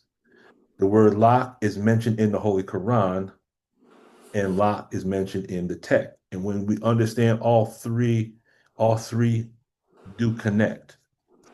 Now, in the text, the word lock is synonymous with the concept of occlusion. Now, I went into the tech dictionary and it says for occlusion, it says the existence of a curtain, that's a key word, between the I, which is the individual, and some datum in the standard memory banks. It's a hidden uh, incident on the time track. It says occlusions are caused by n theta. And then it says in quote, sometimes there's such utter occlusion that the person doesn't even know where he was the day before yesterday. Now, that kind of fits all of us, don't it? Sometimes. Sometimes if I would say, well, what'd you do yesterday? I said, I can't remember what I did an hour ago. And if you look at the tech, part of what we do is called tuning up the perceptics. Before we get into the session, we say, what did you let's go to when you had dinner yesterday. Some of us have done that already, right? Go to yesterday. Where are you right now? What's the room look like? And then you describe the room and then you describe what you have for dinner. Those of us have done that, correct? Have done the auditing. Yes, sir. Okay, that's tuning the perceptics. But the fact that L. Ron Hubbard used the word curtain, I thought that was interesting because the word curtain is used in Message to the Black Man, and the minister explains the word curtain. Because in the Message to the Black Man, the Most High Elijah Muhammad says the curtains of Midian did tremble, right? Y'all with me? I'm listening, but I'm not recalling right now. Okay, I'll have to pull that up to so we have the receipts. But it talks about the curtains of Midian did tremble, and I believe the way that Most High Elijah Muhammad explains, because that's a biblical verse. The curtains of Midian represent people that are blocking the truth. How a curtain blocks sunlight. Yes, sir. Okay. So now when you look at the word curtain, so the word curtain is tied to occlusion, which is tied to the word lock. So we have what's called, have you heard what's called a word chain before? When you're clearing words, Yes, sir. words are linked to words. Okay. Mm-hmm.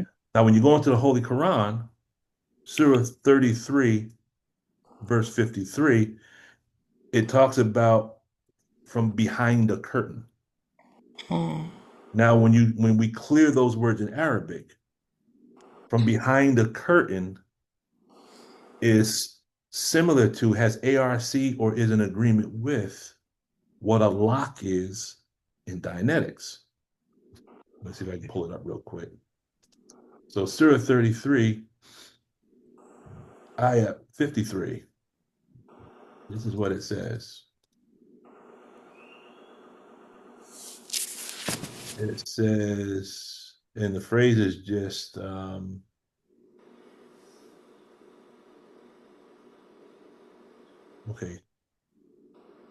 Now I can't find it. Anyway, it talks about from behind a curtain.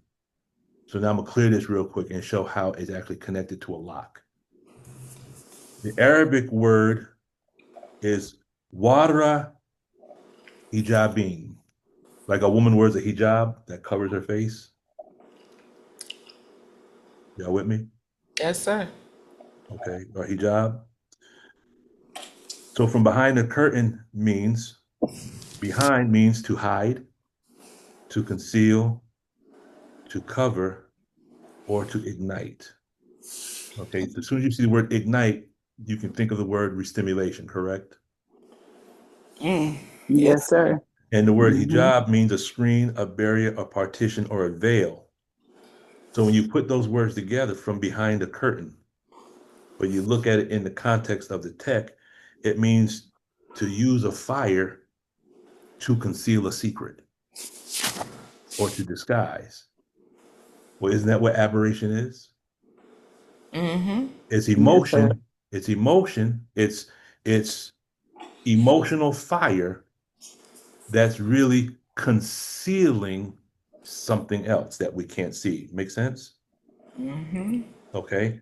Now it's interesting because it also means the word hijab means to overshadow, to make imperceptible, to make invisible, and it also, as a noun, means to be a gatekeeper. So the reactive mind is like a gatekeeper that uses emotional fire to screen off or hide what is hidden. Does that make sense? Yes, sir. Everyone follow? Yes, sir. Now, there's another point that just came to my mind. So if it's there, since it came to mind, I'll share it.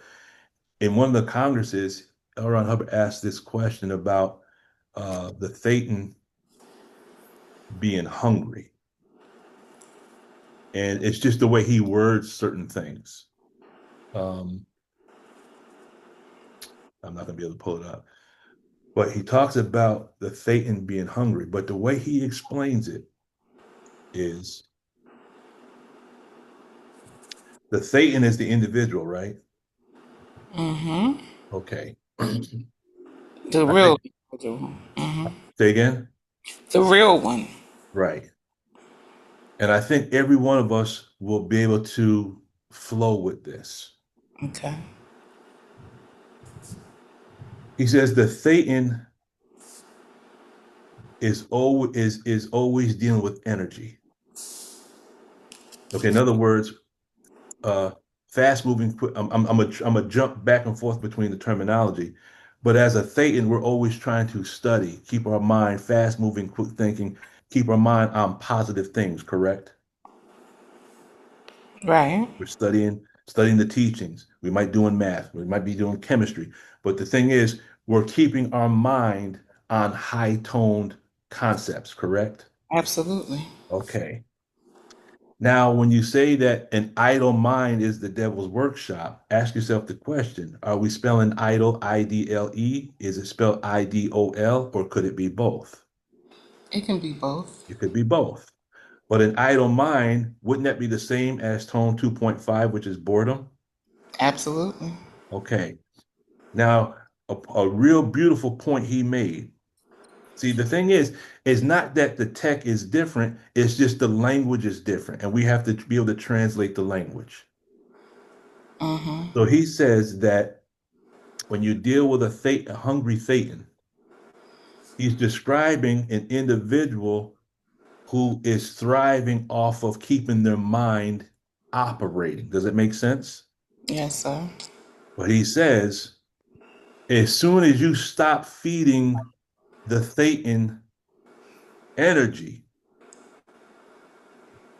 because the Thetan is energy hungry, it will begin to feed on the engrams because the engrams also contain energy. Does it make Makes sense? sense. Makes sense. So the engram is like processed food. The engram is like swine.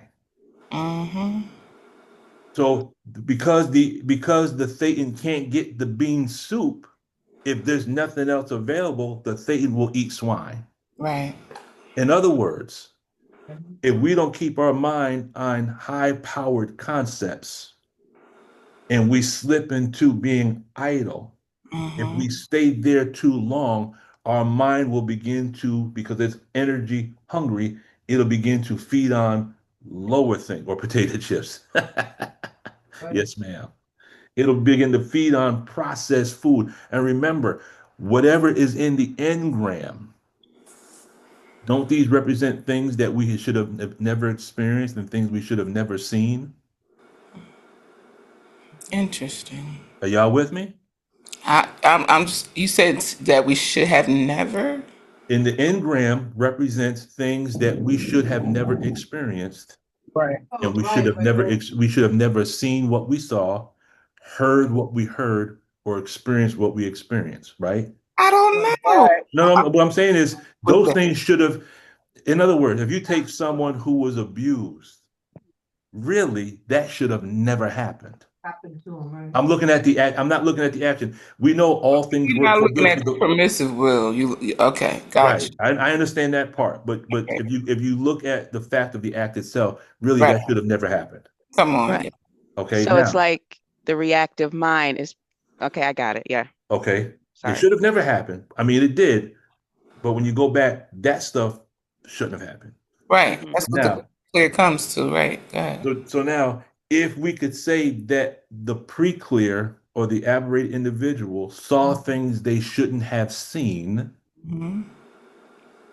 how would you say that in Arabic? Go to How to Eat to Live.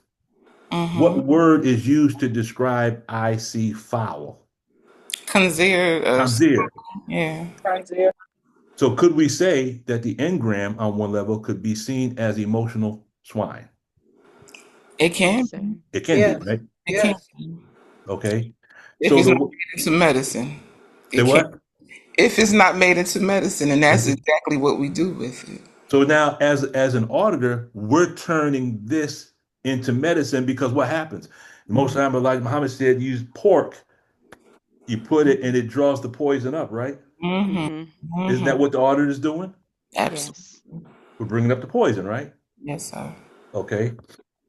So what he was saying is that when we don't have our mind engaged in positive, and I'm putting it into my own language, positive righteous activity, Hmm. then our brain will begin to root around to feed off of low stuff because it's the brain's design to want to feed off energy, whether the energy is positive or negative, but we do the same thing. If we don't have access to a bean pie, we might go get a sweet potato pie. Come on We- with if we don't have the right food, sometimes we slip and eat stuff we shouldn't eat, correct? uh, crackers. Lots of them. The mind does the same thing according to the tech. Hmm. Very interesting parallel. Go ahead, Sister Angela. I was listening to the minister yesterday, and he was talking about.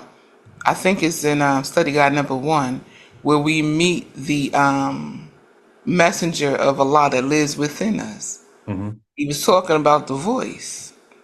That if we keep quieting that voice, eventually we will silence it. Yes. All we would basically live on is our own understanding Hmm.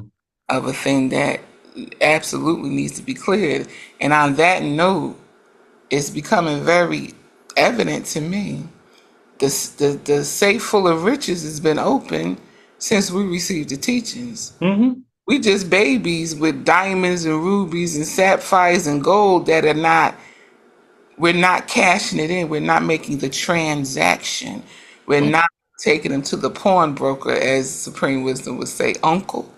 That's what another word for uncle is, pawnbroker. And we don't see the value.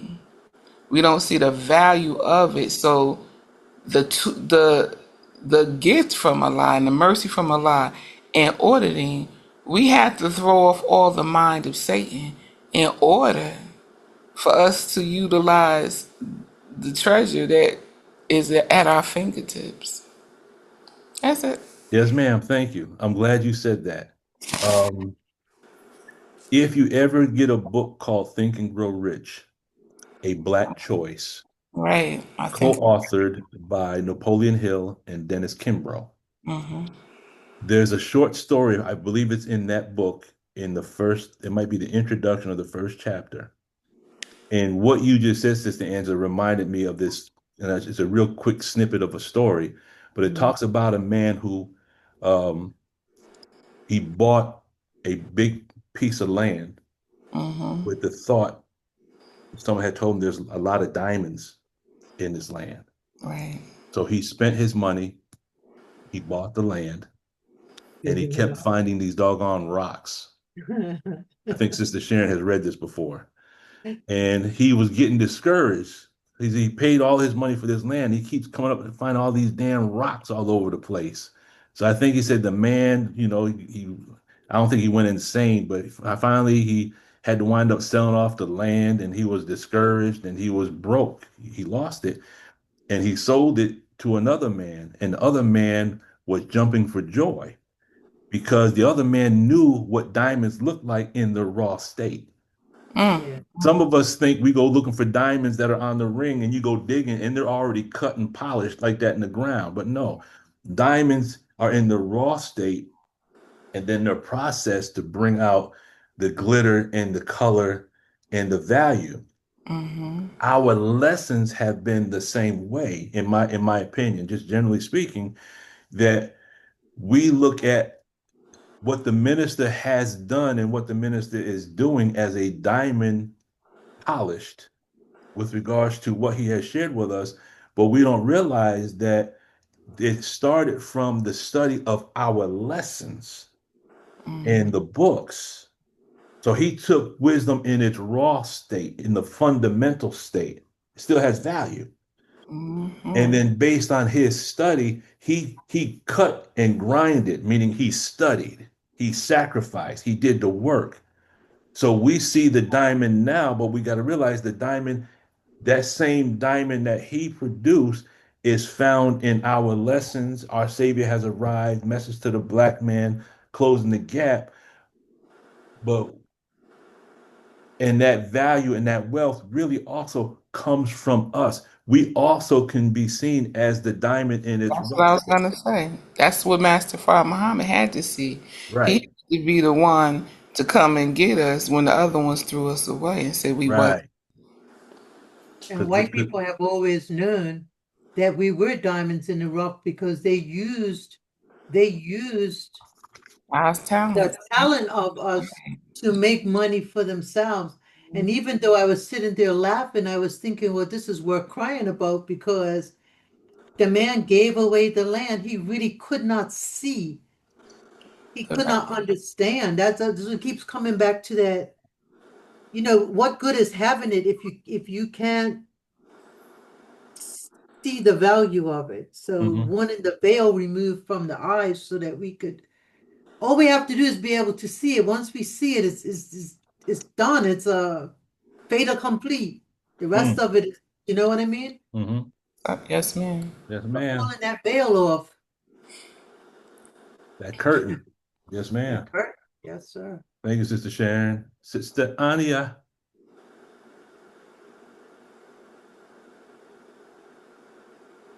Yes, sir. You had your hand up? Oh, okay. That was a while ago. I'm Um, sorry.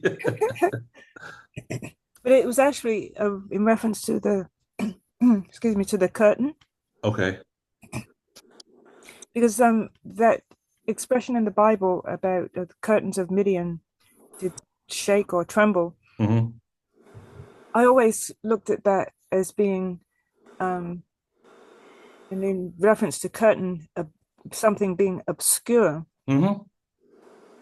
and that it was the truth that was obscure. And so when the Hmm. truth presented itself, that was what made the curtain shake, because now you're dealing not only with um, leaders who they're shaking there because they realize that the truth is present, and that it can upset the boat of their being in charge, of them being leaders, Hmm. and being and have ruled with falsehood, but also the curtains of the mind shook because the false beliefs and concepts that we had accepted all along were now being presented with the truth.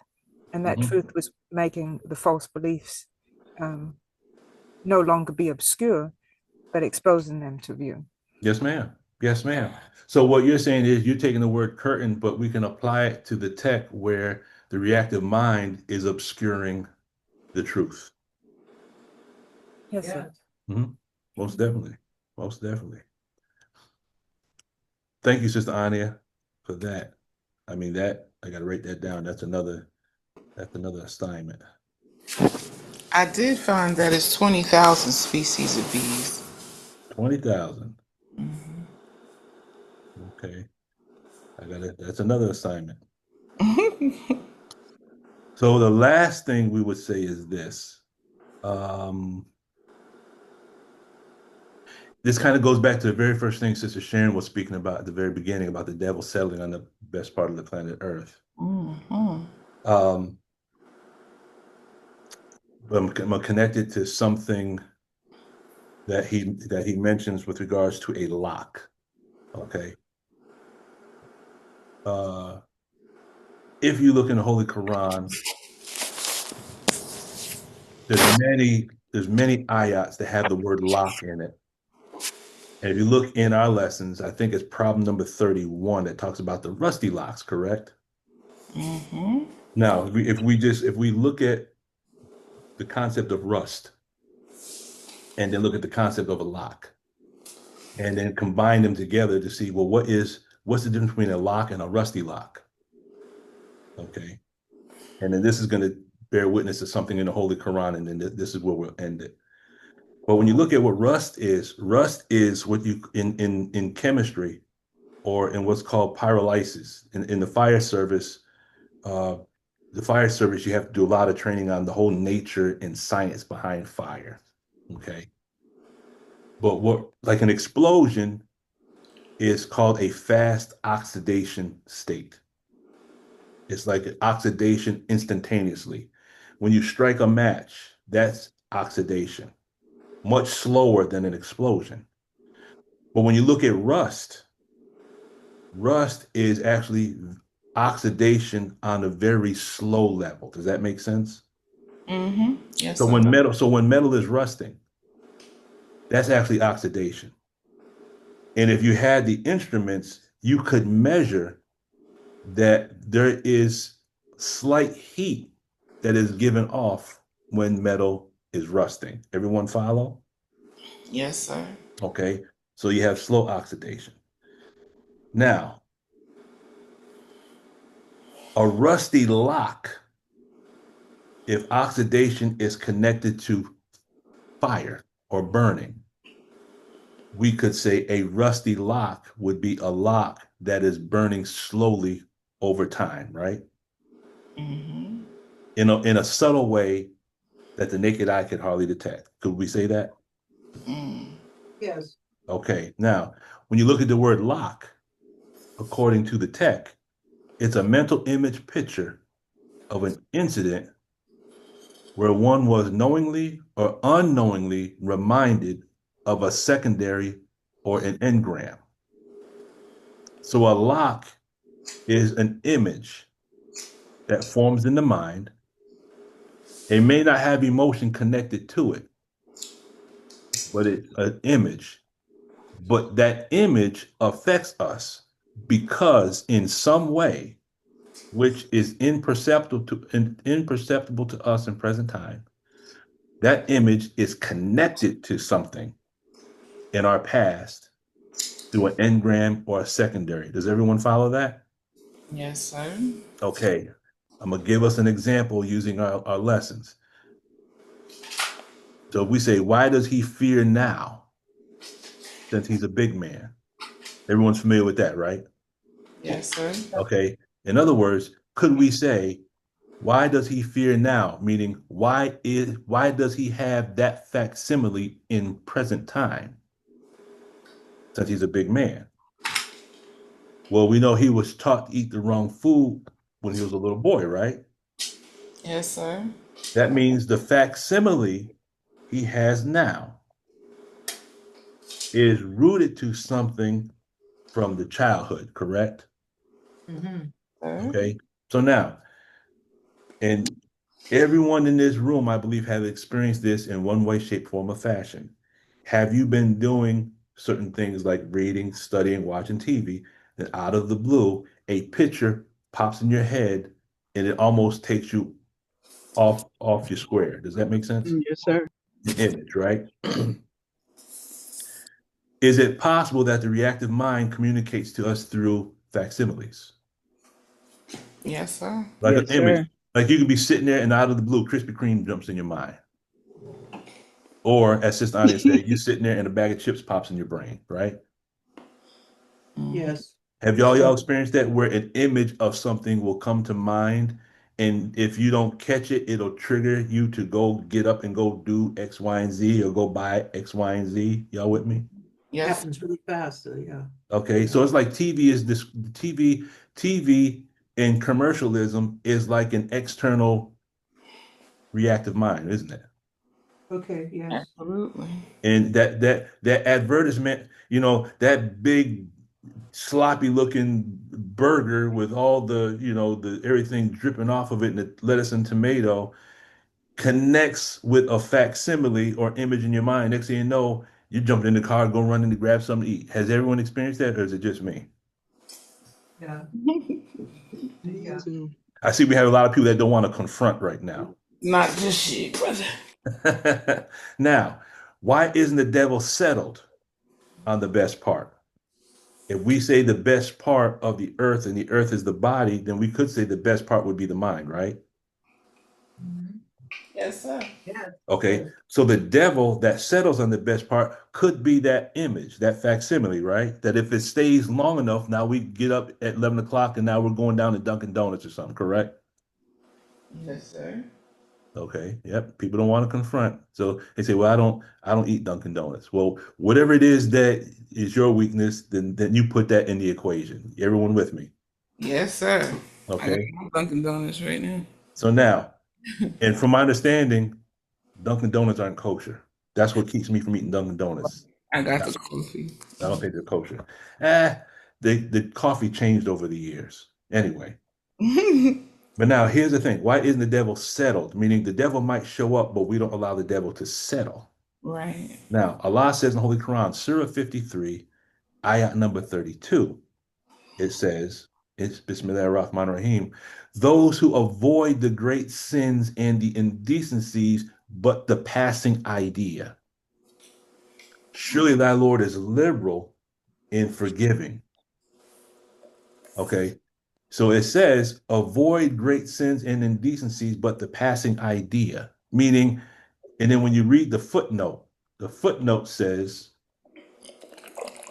it says, the reader, it says, I render the word as a passing idea which leaves no impression on the mind.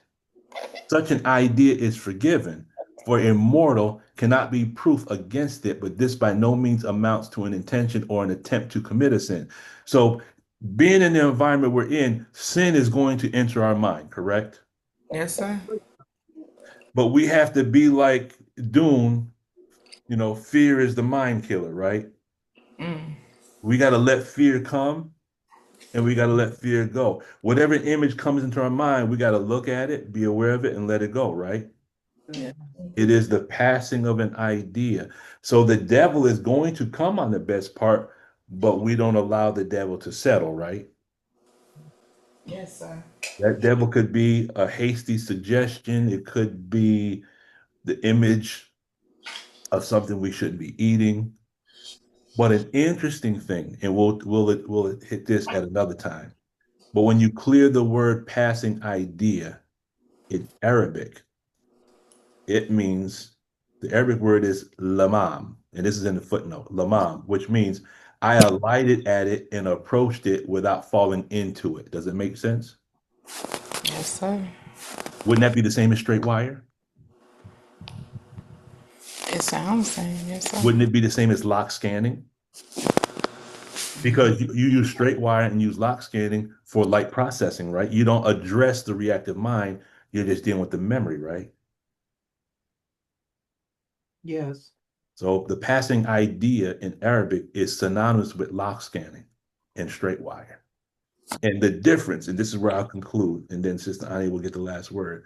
The difference between, and I'm making this statement, we know Scientology is to know how to know, right? Mm-hmm. Okay. But as Muslims, our instruction is to teach the science of everything in life, right? Yes, sir. So what I've been doing is Scientology is knowing how to know. And I'm looking this way because I have written on my board over here. But what is the science behind it? So what I've been doing is studying the tech of Scientology, but I want to see in the study of neuroscience, how can I prove this works through the study of neuroscience? Because our assignment is to study the science of everything in life, right? Mm-hmm. Mhm. Yes. And what I have noticed is when you do light processing, the way the limbic system is set up between the hippocampus, the fornix, and the mammillary bodies, when you're doing light processing, you're operating in that area. But as soon as you deal with the deep processing of hitting the reactive mind and subjective processing, now you're actually connecting what's called the amygdala, which is a part of the brain um, that is not a part of that loop, but the amygdala, if you enter into that with the data, the amygdala, it almost as if that is where the reactive mind is. And when you deal with study guide number 18, this is what is said about, because when you deal with where emotion comes from, this study guide goes all into, and when you can align this with the tech easily, it says that above the hypothalamus is the amygdala. This is on page 148. A mass of nerve cells that is specifically related to feelings of outrage and aggression. Isn't that the reactive mind? Okay. So deep processing or subjective processing is dealing with the limbic system and this loop with in connection with the amygdala. When you do light processing, you're just dealing with the memories and you're not connecting to the amygdala. And that's why the emotions don't come out during straight wired like they would during subjective processing, correct? Yes, So right now, the goal is I want to connect study guide number 18 to processing so we can kind of build a bridge between those two. Is everyone flowing with that? I yes, sir. think so. Okay. All right, Sister Heidi, may Allah continue to bless you. Walaikum salam. Sister Anya, you have the last word, and then we will close it out. Yes, sir. When you first brought up the rusty locks, and Mm-hmm. you said that you have the rust and you have the lock, Mm-hmm. and my mind went to difficulty factor in opening. Well, first of all, that in order to open a lock, you need the key, Mm-hmm. and if as long as your lock is clean and there's nothing wrong with it, all you need is the key, the Mm-hmm. truth, and you can insert the key into the lock and it will open. Mm-hmm. And you gave a definition of open a little while ago. I don't have it on my screen right now. But we went over the definition of being open. Mm-hmm. And so then I thought, well, if you have a rusty lock and you put that same key into it, then there's difficulty trying to get the lock open. Mm-hmm. So now you have, in order to be able to, in a lot of cases, if it's a rusty lock, we just throw the lock away. You know, you're gonna hit it with a sledgehammer or something and just discard it and put a new lock on there. Mm-hmm. But if you go into, let's say you didn't have the sledgehammer, all of that, you've got to get that lock open. Mm-hmm. So now you have to go and get special materials to use to remove the rust. Things like some type of acid. It can be vinegar, or you can use bicarbonate of soda. What else could you use to open a lock? The key. Well, no, I'm saying Combination. if it's rusty, sometimes the key won't because when it comes rusty, Oil. And oil, sometimes you can use oil. So oil. it gave all of those things. And it's interesting, some of the terms, because if you're dealing with a rusty lock, you have to its restoration has to be involved, Mm-hmm. because you have to restore it back to its original state. Again, you can apply the oil, but then the methods that are used once you've collected the whatever cleaning solution you're going to use, is that you have to first soak it in the solution. Mm-hmm. And so I thought about that, of how you have to let it sit. So sometimes when we're presented with the truth, or we're presented with the processing that you said, either the light or the deep processing, Mm-hmm. oftentimes things don't come up right away, but maybe a day or two later, Mm-hmm. then we'll have that cognition of what the images that came up Mm-hmm. and what they meant, and then we're able to connect to that secondary or to that engram, Mm-hmm. and then the processing goes even deeper. Mm-hmm. Um, but sometimes just the soaking to remove the rust is not enough, Mm-hmm. so you have to go get some type of scrubbing device, and then you've got to scrub it off along with the solution. And so I thought about that, of how we're introduced to the truth, and how for many of us, or for many of our people, it doesn't sit right with us at all. And and sometimes even a good soak for a few hours, which is, maybe a couple of years of hearing the truth, but it still doesn't sink in. And it may be, for some people, it's years that they Mm-hmm. have to be drenched and, immersed in that truth, or dealing with it, trying to reach that engram before you're able to finally clear it out. And then that key now can be inserted, Mm-hmm. and the truth there unlocks, um, and opens up the mind, Yes, ma'am. the truth. So that's where my mind went when you said all of that, and I thought that was just very interesting, especially when it got to the WD-40. It talked about the oil, Mm-hmm. oiling the locks. Um, WD-40. Hmm. Yeah. yeah. 40. Digital 40. 40. WD. Oh, you WD. Now, if you take the first letter of the word 40, then you have WDF, don't you? Yes. Sure do. Mm-hmm. Whose initials are those? Yes. 40? 40 Mhm. miles high? We're doing that Mother Tenet Muhammad thing right now. Whoa. And W 40 on the tone scale. 40. WD 40. 40. Yeah, 40. Sister Angela, wouldn't straight wire kind of like based on what Sister Ani just said, if you're dealing with an occluded case, that means you're dealing with a case that's got a lot of rust. Wouldn't straight Mhm. wire be kind of like oiling the lock to kind of loosen it up Oh, a little bit? absolutely. Absolutely. And you know, the beauty of straight wiring is that you can enter a person in it without them knowing. Mm-hmm. It appears to be regular conversation, but it's that WD-40.